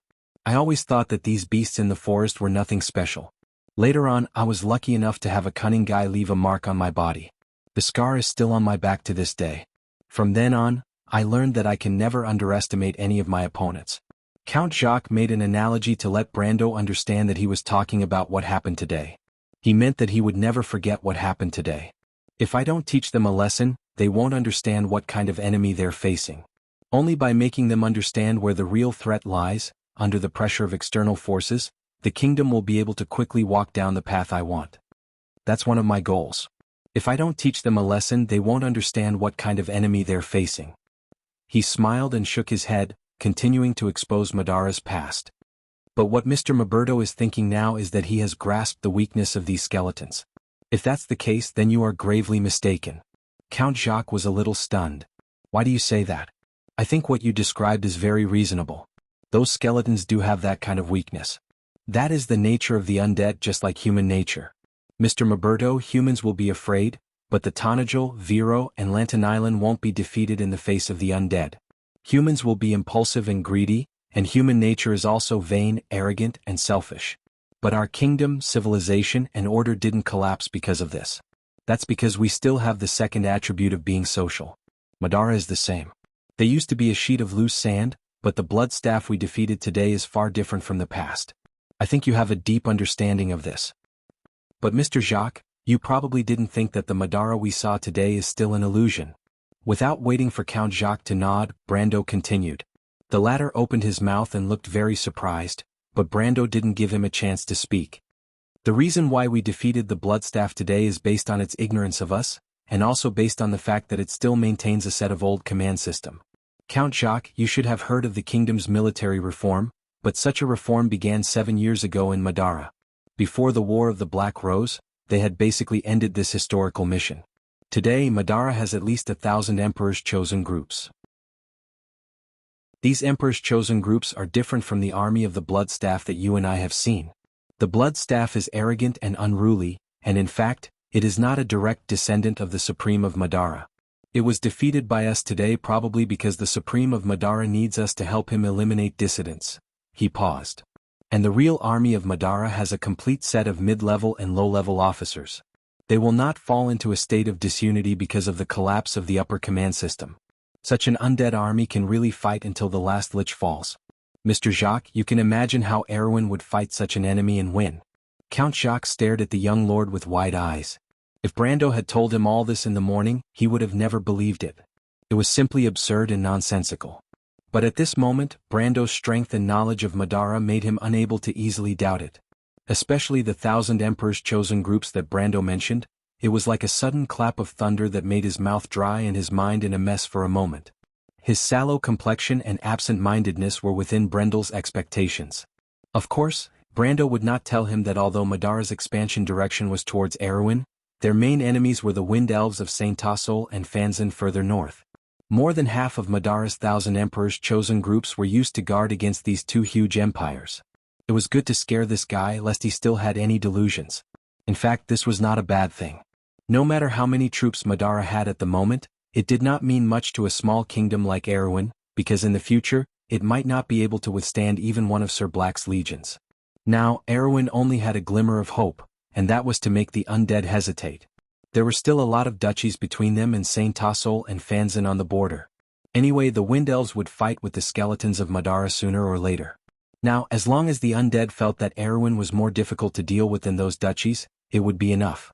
In history, Erwin awakened too late, and Her Royal Highness was powerless. Cruz's people could not even take care of themselves and connive, which led to the kingdom's final tragedy. This time it might not be the case. But first, the kingdom still needed to have the courage and ability to fight. Brando looked at Count Jacques, whose face had begun to turn pale. He wiped his forehead with his hand, not knowing if he was wiping the rain or wiping the sweat. His mind seemed to be immersed in the fear brought by the 1,000 Emperor's chosen groups that Brando had described earlier. He asked in a low voice, "Count, is what you said true? Mr. Maberto, even if my information is only 1/3 accurate, what difference does it make to the kingdom if Madara only has 300 regiments?" Brendel looked absent-mindedly at the undead army that was fleeing in the rain. He stroked the horse's mane and asked in a calm manner. He was not in a hurry, but Count Jacques was anxious. He did not know whether Brando was telling the truth or not, but it seemed that there was no need for him to make fun of him. Just like what Brando said, even if his words were only 1/3 accurate or even 1/4 accurate, what difference did it make to the kingdom? There was no difference at all. The nobles knew best what the kingdom was like. Since the Anson era, the struggle between the local and central governments had greatly damaged the strength of the kingdom itself.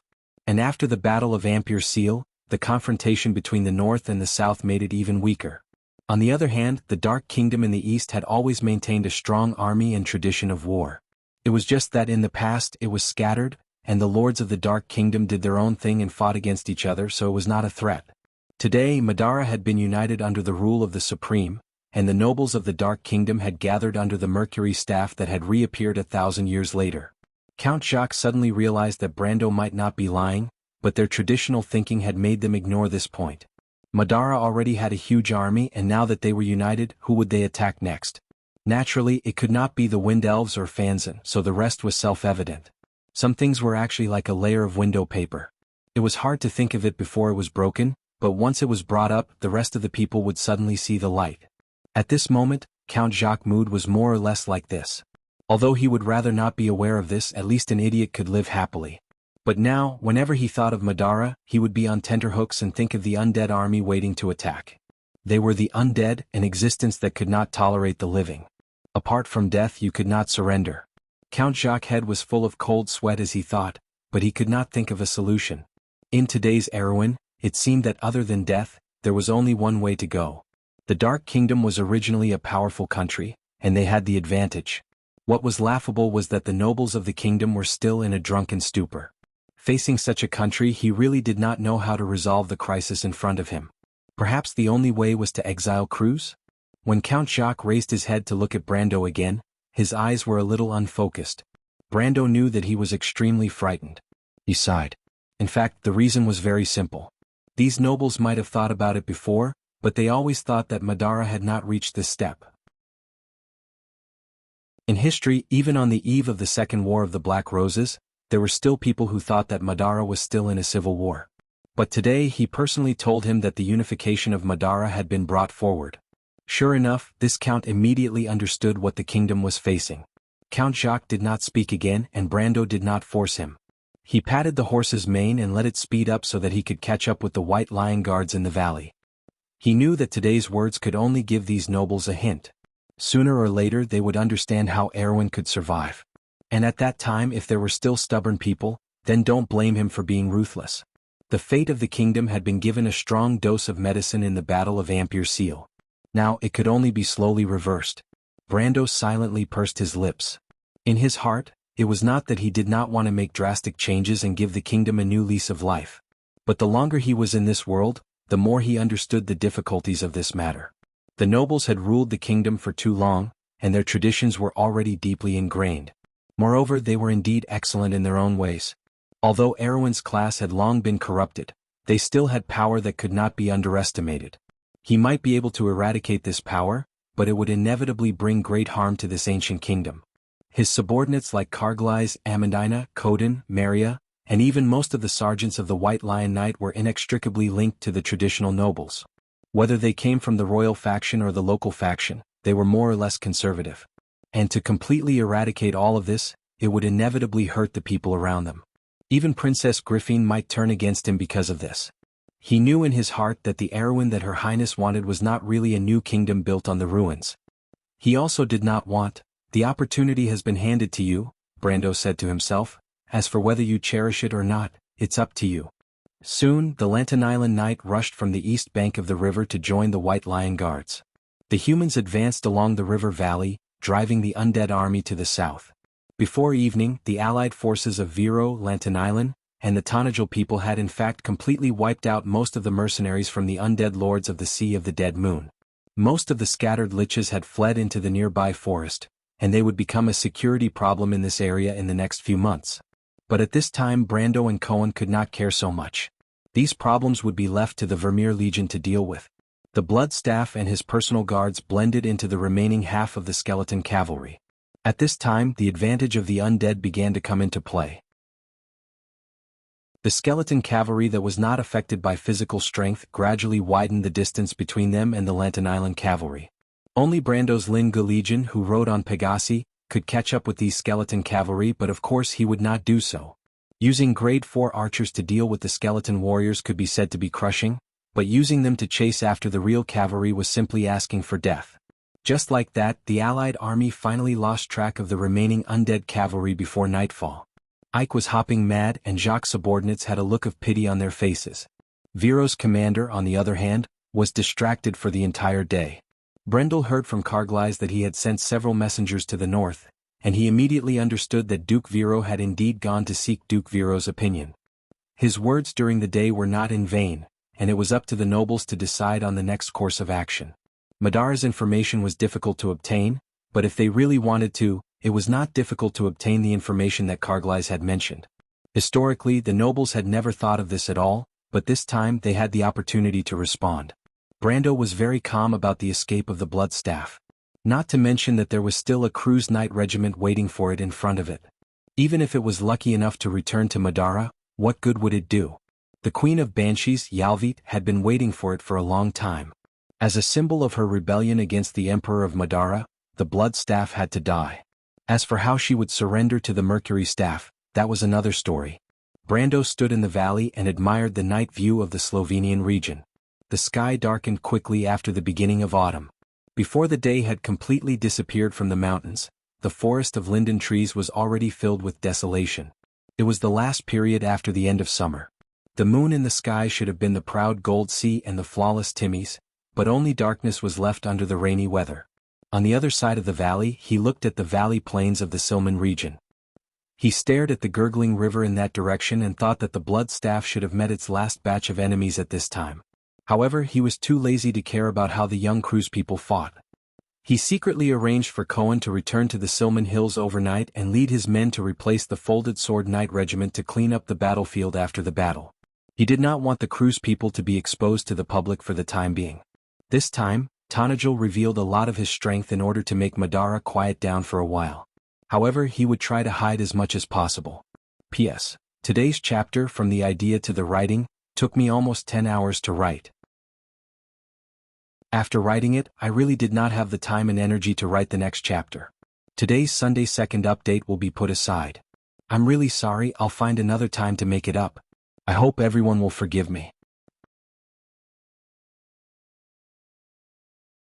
Chapter 877. The night belonged to those who never slept, and the remaining undead army advanced under the cover of the night. The undulating ridges of the valley in the darkness were like crouching behemoths, and the silent dark forest, the dim meadows, and the gravel-strewn riverbanks formed a landscape that rapidly receded from both sides of the pale vision of the undead. The bloodstaff and its high-ranking liches were protected in the very center of these skeleton riders.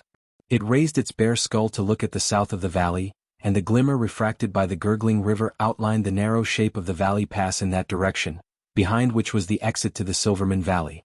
At the mouth of the valley, there was a quiet camp. Similar to all the camps of the undead, this camp was composed of a large number of bony thorns and a few large black tents sparsely scattered. But this camp was empty at the moment, and there were no signs of activity inside. The army of the undead stopped at the command of the bloodstaff.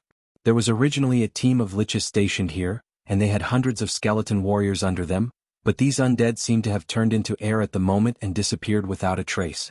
The bloodstaff sent out several scouts who quickly ran back and brought back the same news as what it saw. The camp was empty and there were no signs of battle. The bloodstaff was not a fool, and immediately understood that enemies had appeared on its way back. It found us. Brund exhaled a white breath in the cold night, and there was only sparse light in the rainy night. The blade in his hand was dark and did not reflect any light. It's awareness, not discovery. Aliyah corrected. It's all about the same. No, there's a big difference. In terms of tactics, sensing our existence means that our position has been determined, but the realization is just a guess. There's a big difference in this. Brund, it's not your style to be vague. Shut up. Aliyah wanted to say more, but little Pero also turned his head and glared at him, saying, "Shut up." He opened his mouth and finally shut it obediently. There was a low laugh in the dark night, and the young Cruz people were obviously used to Aliyah's deflated look. "Are those the undead?" a female knight asked curiously. Little Pero looked at the skeletons from afar and nodded. The Empire fought against them in Crete. So this is what they look like. Those necromancers have been desecrating corpses at the borders of the Empire. The Holy Cathedral should have punished them long ago. Aren't you afraid? Aliyah asked curiously. I heard that you women are afraid of these skeletons. Aliyah, shut up. The female knight replied angrily, nothing good comes out of a dog's mouth. They're alerted. What should we do? Asked Brund, sitting as straight as a javelin in the saddle, as if he had not seen his bad friend make a fool of himself. Under the night sky, it was drizzling. His military uniform and wet hair stuck to his body. The gaps in his armor seemed to be full of water, which made people feel very uncomfortable. However, it did not affect him at all. He was like a model knight of the Empire. It doesn't matter. This is their only way. The Count fought a good battle. There aren't many of them left. We can just wait here. There's no need to play any tricks with them. Little Pero replied. The more complicated the tactic, the easier it is to fail. Brund recited as if reciting scriptures. Dogmatist. Aliyah muttered under his breath. The Folded Sword Knight Regiment was in formation on the riverbank 100 meters away from the other end of the undead camp. Hundreds of cavalry were silent on the gravel, leaving only rows of cavalry swords and pairs of bright light blue eyes full of fighting spirit. The blood staff quickly discovered this unusual cavalry. It was a little surprised because it thought that it would be ambushed, but it did not expect these bold humans to set up a formation in front of it and fight it head-on. It suddenly felt ashamed and annoyed. If it was a day ago, how could such a small group of human cavalry dare to be so arrogant? But even now, it still had more than 1,000 skeleton cavalry in its hands. These human cavalry simply did not take it seriously. The blood staff clenched the skeletal staff in his hand. It was as if he could feel the anger in his burning soul fire. A few necromancer apprentices who followed him quickly whispered to him that this might be a trap set by the humans. But the blood staff shook its head. Before it could speak, the dark mercenaries around it let out empty and meaningless laughter. The blood staff looked at these guys with some annoyance. There's no need. This is our only way. They can just attack directly. There's no need to be so mysterious. No more than 300. The dark mercenaries who began to sneer quickly estimated the number of Crew's knight. Darkness was an ally of the eternal dead. These humans really don't know what's good for them. Send a scout cavalry to test their strength. The blood staff suddenly sensed some danger. The young people of Cruz looked at the small group of skeleton cavalry that separated from the undead army and immediately understood the other party's intention. Little Pero did not say a word, made a gesture, and also ordered Brun to lead a small group of knight to meet them. These folded sword knights were by no means new recruits on the battlefield for the first time. Before the life and death encounter in the deadly tundra forest, they had already fought with many enemies. These skeletons were just an interlude in their military career. Brun quickly intercepted the small group of skeleton cavalry, and then the two sides began to fight.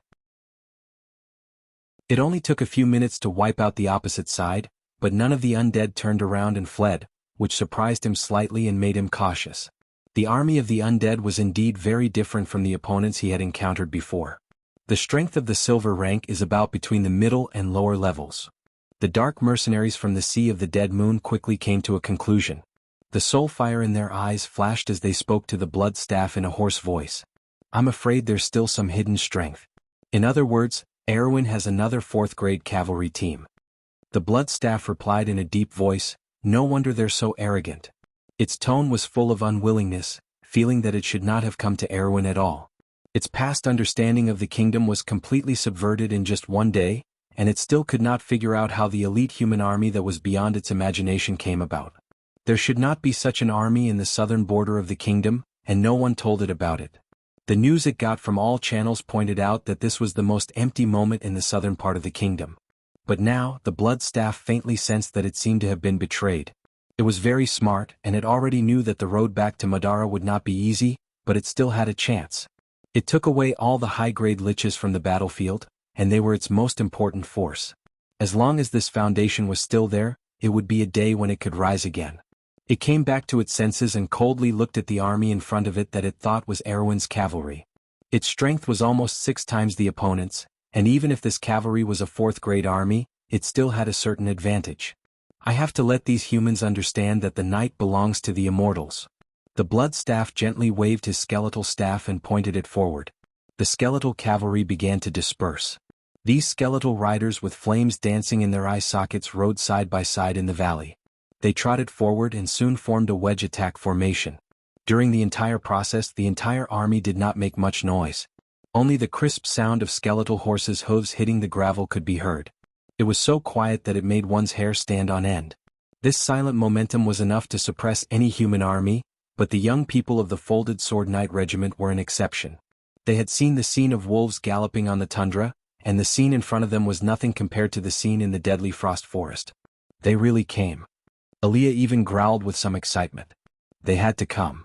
Bren replied. You're really boring. Little Pero turned his head at this time, and his gaze swept across everyone's faces. Count Tonagel told us not to expose our strength above gold rank. This is related to our main mission here, so do you understand how this battle should be fought? Sigh, sigh. Hearing Little Pero's words, the crowd suddenly sighed. What's the fun in that, Little Pero? Aaliyah could not help but shout, let's do a good job, our bones are going to rust from boredom. You can tell that to His Royal Highness. Little Pero glanced at him and replied. This time these young people from Cruz were speechless. They might as well be killed if they were asked to bargain with His Royal Highness the Crown Prince. Everyone knew that the Crown Prince was serious and usually very serious. He was obviously about the same age as them, but he seemed to be 10 years older than them. The key was that the Crown Prince had the commander behind him. These young people dared to ignore the majesty of the royal family, but in front of Veronica, they were like mice that saw a cat. The square formation of the knight was suddenly silent, and Little Pero nodded with satisfaction. Get ready, the first wave of attack. He raised his hand. The knight raised their hands in unison, as if a black forest had suddenly risen. At this distance it was difficult for the blood staff to see the movements of the Cruz people, but it still sensed the abnormality. The skeleton knight had entered the best distance to sprint, but the other party still did not move. What was the reason for this? Did the other party's commander not understand that when 2 cavalry met, whoever ran into the best position to attack first would have the upper hand? Besides, the number of these Erwin cavalry was far less than it. In theory, they should take advantage of their flexibility to make the first move to make up for the disadvantage in strength, but the other party seemed to be scared and stood there stupidly. Of course, the blood staff did not think that the other party was scared silly. How could a commander who could command a Tier 4 army be a fool? It instinctively felt that there was a conspiracy, but it was too late at this time. The army had already started, and it was impossible to stop or turn around. What the hell is going on? For the first time, the blood staff could not help but ask the unruly dark mercenaries. But these experienced tacticians were also dumbfounded at this moment. They did not understand what this strange cavalry wanted to do. In the end, an old necromancer from the barren territory in the easternmost part of the Sea of the Dying Moon saw some clues. They seemed to be preparing some kind of spell. When the necromancer saw this, his voice changed a little, because it was not because he saw it, but because he felt the majestic aura of magic coming head-on. Preparing a spell? The blood staff was also dumbfounded. Today he saw archers on horseback, cavalry without horses, and wizards used as archers. He did not expect to see armored cavalry wizards in the end. They're wearing armor, full cavalry armor, and you tell me they're preparing a spell. The blood staff could not help but roar a little angrily. But as soon as his voice fell, a dazzling light flashed in the square formation of the folded sword knight regiment. The young knights of Cruz raised their right hands. Unlike most knight regiments, most of them were not wearing thick iron handguards, but beautiful platinum handguards. The biggest difference between this kind of handguard and ordinary handguards was that the 10 fingers were not connected together. It had an elegant and delicate beauty, but in addition to its artistic beauty, the biggest advantage of this kind of handguard was that it could leave space for the wearer to wear a ring. Of course, it was not an ordinary ring, but the so-called little secrets of the witches located on both sides of the magic triangle, magic rings. On the fingers of these young Cruz people was a piece of sparkling, beautiful rings inlaid with rubies, fire agates, emeralds, and blue crystals. Each ring was engraved with mysterious runes with countless magic circles. If Brando's army was already extremely luxurious in the eyes of Count Jacques, but compared with these young knights from Cruz, it was really the difference between a beggar and a rich man. 80% of the young knights of Folded Sword came from the descendants of various noble families in the empire. The cost of equipment for each of them was almost enough to equip an entire knight domain. This amount of money was just a drop in the bucket for the empire's aristocracy. It seemed to be a matter of course, but in a remote place like Erewhon, it was unprecedented. The blood staff had the honor to witness how the elite knight of Cruz flaunted their strength and wealth. In some ways it was the first person in Madara. Yalvit was standing next to her warhorse. The thick white armor on her body seemed to emit endless flames. This lady, who was called the Queen of Banshees by all the Dark Lords in the Sea of the Dead Moon, rarely showed her face, but today she was not wearing a helmet. Below the helmet was a pale face. For a lady, this face could be considered beautiful, but it was full of a gloomy aura. Her hair was like a burning phosphorescence. From time to time, there were silver flames flying around, reflecting the flat forehead without the slightest trace of blood.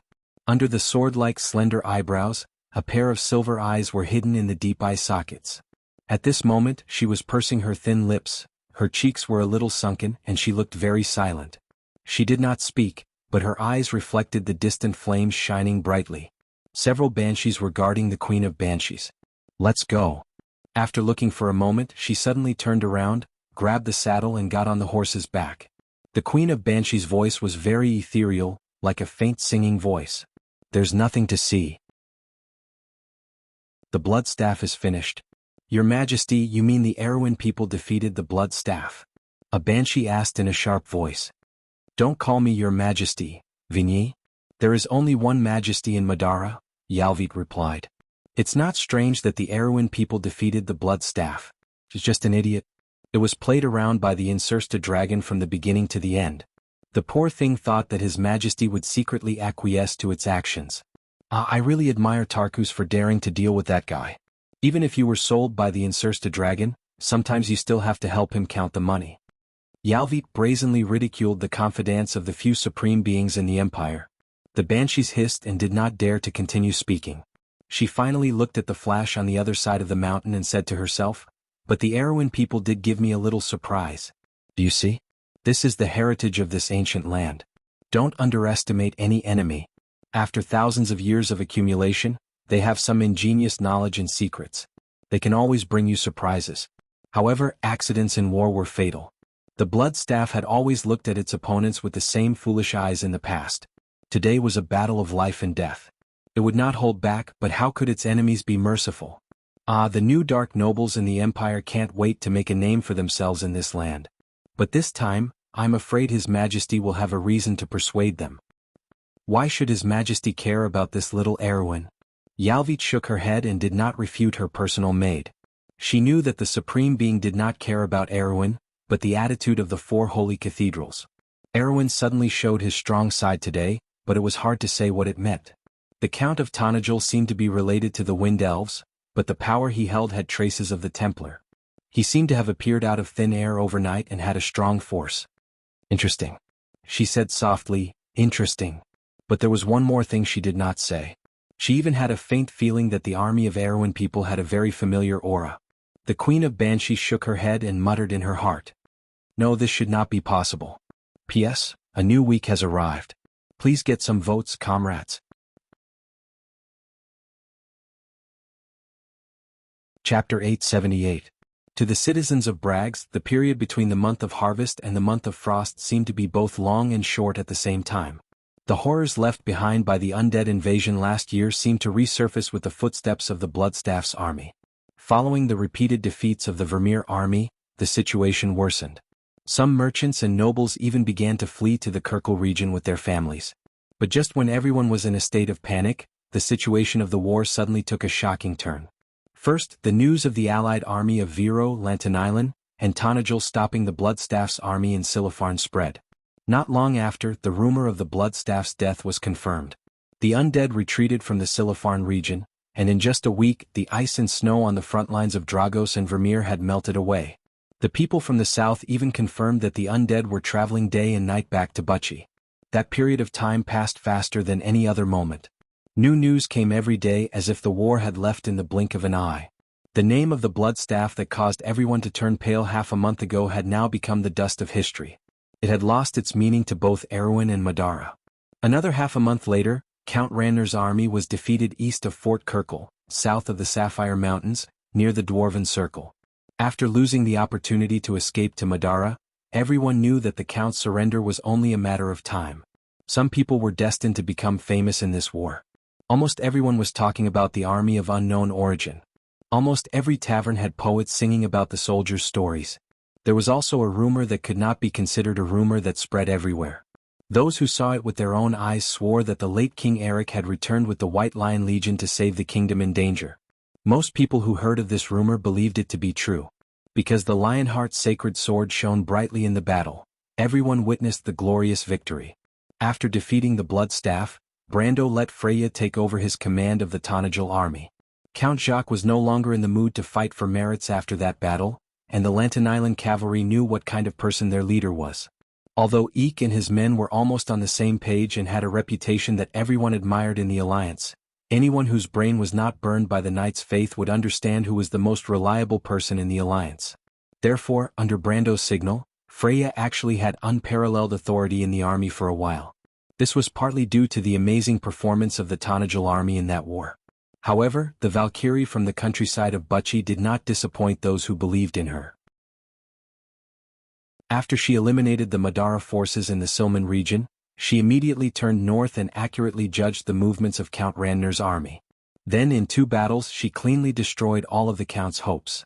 In the last battle, Freya even used the Lantanilan cavalry to establish her reputation in one fell swoop. She used the cavalry twice to feign attacks on Count Randner's flanks, but in the final confrontation she suddenly attacked and destroyed Count Randner's central position in one fell swoop. It could be said to be a textbook example, perfectly recreating the glorious victory of Erwin's people against the Wind Elves in the Long War. This battle was even beyond Brando's expectations. He knew that Freya would definitely succeed because she had a serious and meticulous personality. In his opinion, Freya should be the most outstanding commander in this era when she had the advantage on the battlefield. Her meticulous judgment and meticulous execution would allow her to maximize her advantages as much as possible, without making any mistakes and giving the enemy a chance to turn the tables. The future Valkyrie had an extraordinary talent in using cavalry, but he did not expect this talent to be displayed so quickly. In history, Freya became famous in the war between the South and the North through her outstanding ability to command cavalry. The The Valkyrie's riding ability was no joke, but at this moment the history of the two worlds seemed to overlap. At that moment he saw Freya happily riding back from the battlefield, waving Count Randner's flag in front of him as if she was presenting a treasure. She shouted his name loudly, "Brando! Look at me, I did it!" At that moment he understood that the Valkyrian history had returned. He could not help but smile happily at that time. Brags in the month of frost had completely cooled down, but there were still many people on the streets. After the threat of war was removed, the city seemed to be holding a celebration every day for half a month. Ribbons and curtains were hung on the streets, and wooden platforms were built with wine and food piled on top. The knights who returned from the front lines were treated like heroes. They rode through the streets and could stop at any time to receive the cheers of the people or the adoration of the ladies. When Brando saw this scene, he smiled and said to Freya, "They seem to be talking about you, Erwin's Valkyrie." Brando? Freya's face turned red. She knew that in fact the most important battle of this war was commanded by Brando, but the world knew very little about the details of the battle that defeated the Bloodstaff. Since then the Alliance had been under her command, and in the end her reputation was far above Brando's. This made her feel very embarrassed and vaguely felt that she had let Brando down. However, this was what Brando was happy to see. He had always thought that the claws of a beast were sharpest when hidden. In this war, although Tanajil had to expose a lot of his well-hidden strength, he still carefully concealed the folded sword knights and some of the core secrets about Valhalla. If he could not expose them to the public, it would be for the best. "They don't understand, but Brando, you know," Freya whispered with a red face. She held the reins and lowered her head, and when she heard the cheers around her, she wanted to find a hole to hide in. "Among the officers in the same batch at the Royal Cadet Academy, I was the worst one. In fact, Carlo and the others were much better than me. This time I just happened to be in the right place. Any one of Breton, Carlo and the others would have done better than me in the same situation." Brando could not help but laugh when he saw Freya's frightened face. He shook his head. This country girl from Bucci was exaggerating. Indeed, she was not the most talented commander in the history of the future Wond. Compared to geniuses like Loka, Little Pero, Brund and Insursta, she lacked that talent. However, she also had her own merits. The future Valkyrie had an inspirational power.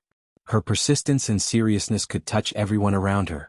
In fact, no one in Erwin today was more suitable for this honor than her.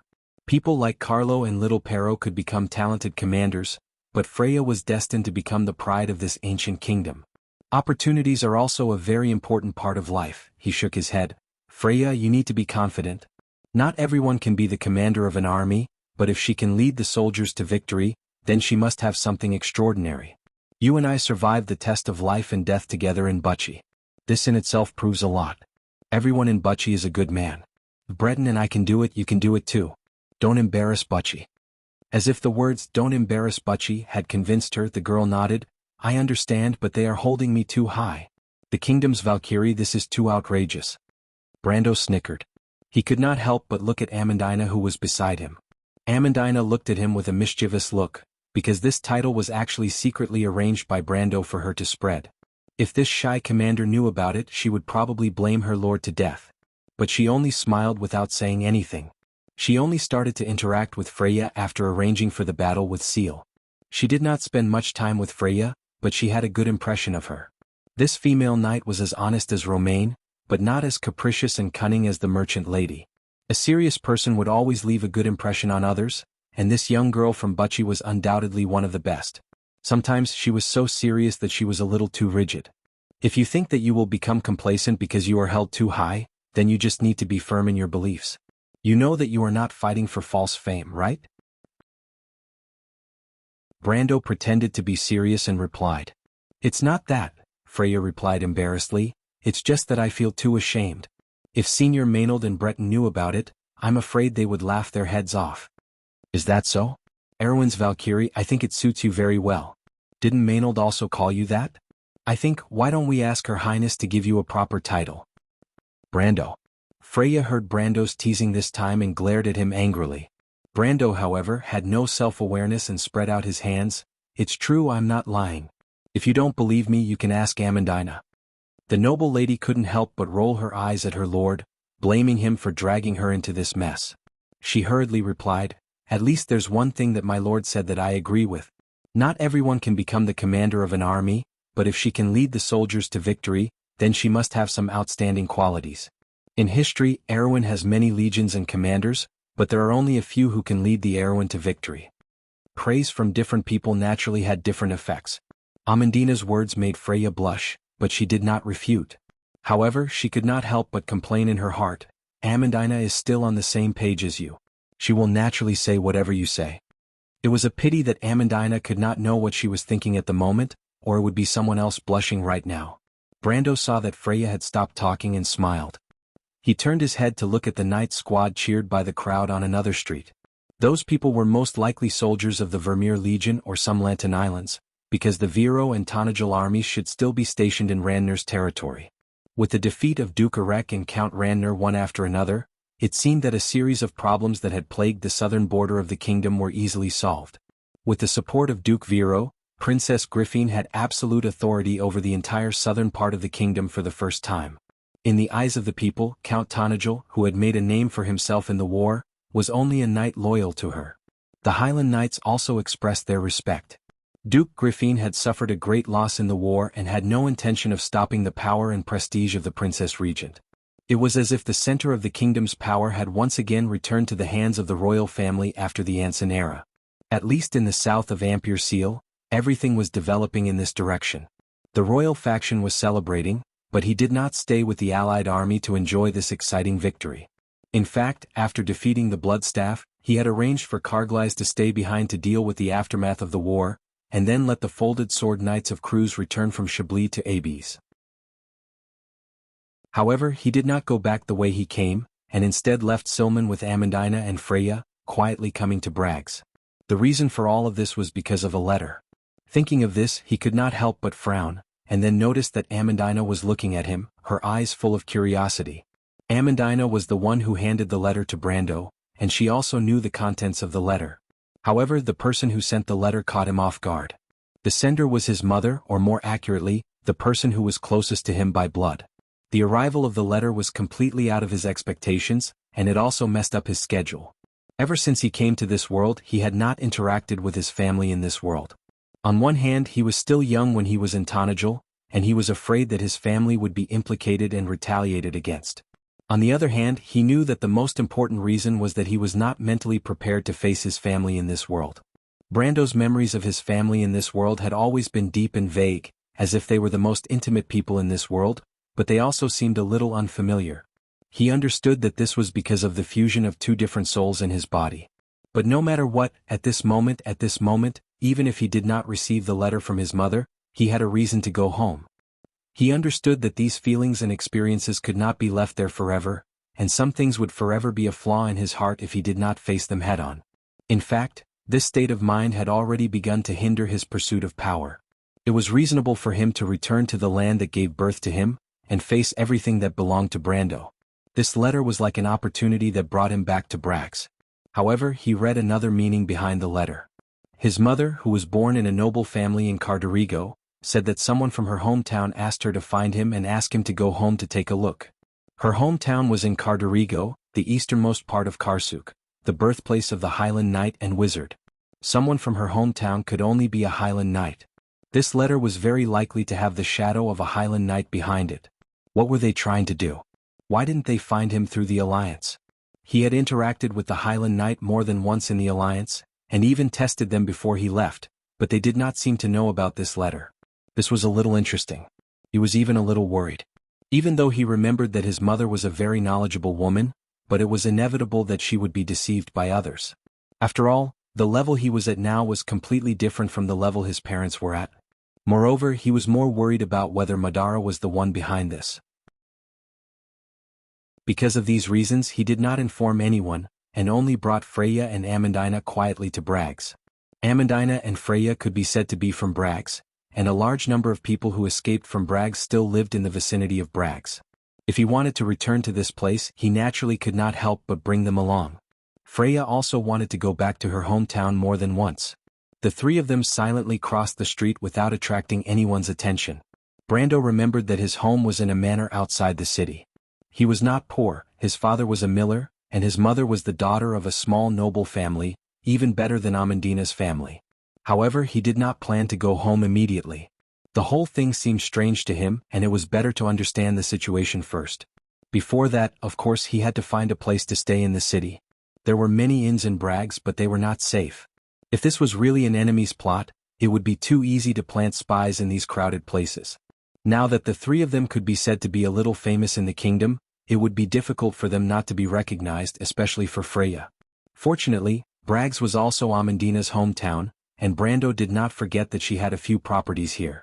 Although they were a little shabby, it should be enough for them to stay. They quickly passed through the bustling main street and turned into Gravedigger's Street. This was the old city of Brags, and the streets immediately became deserted.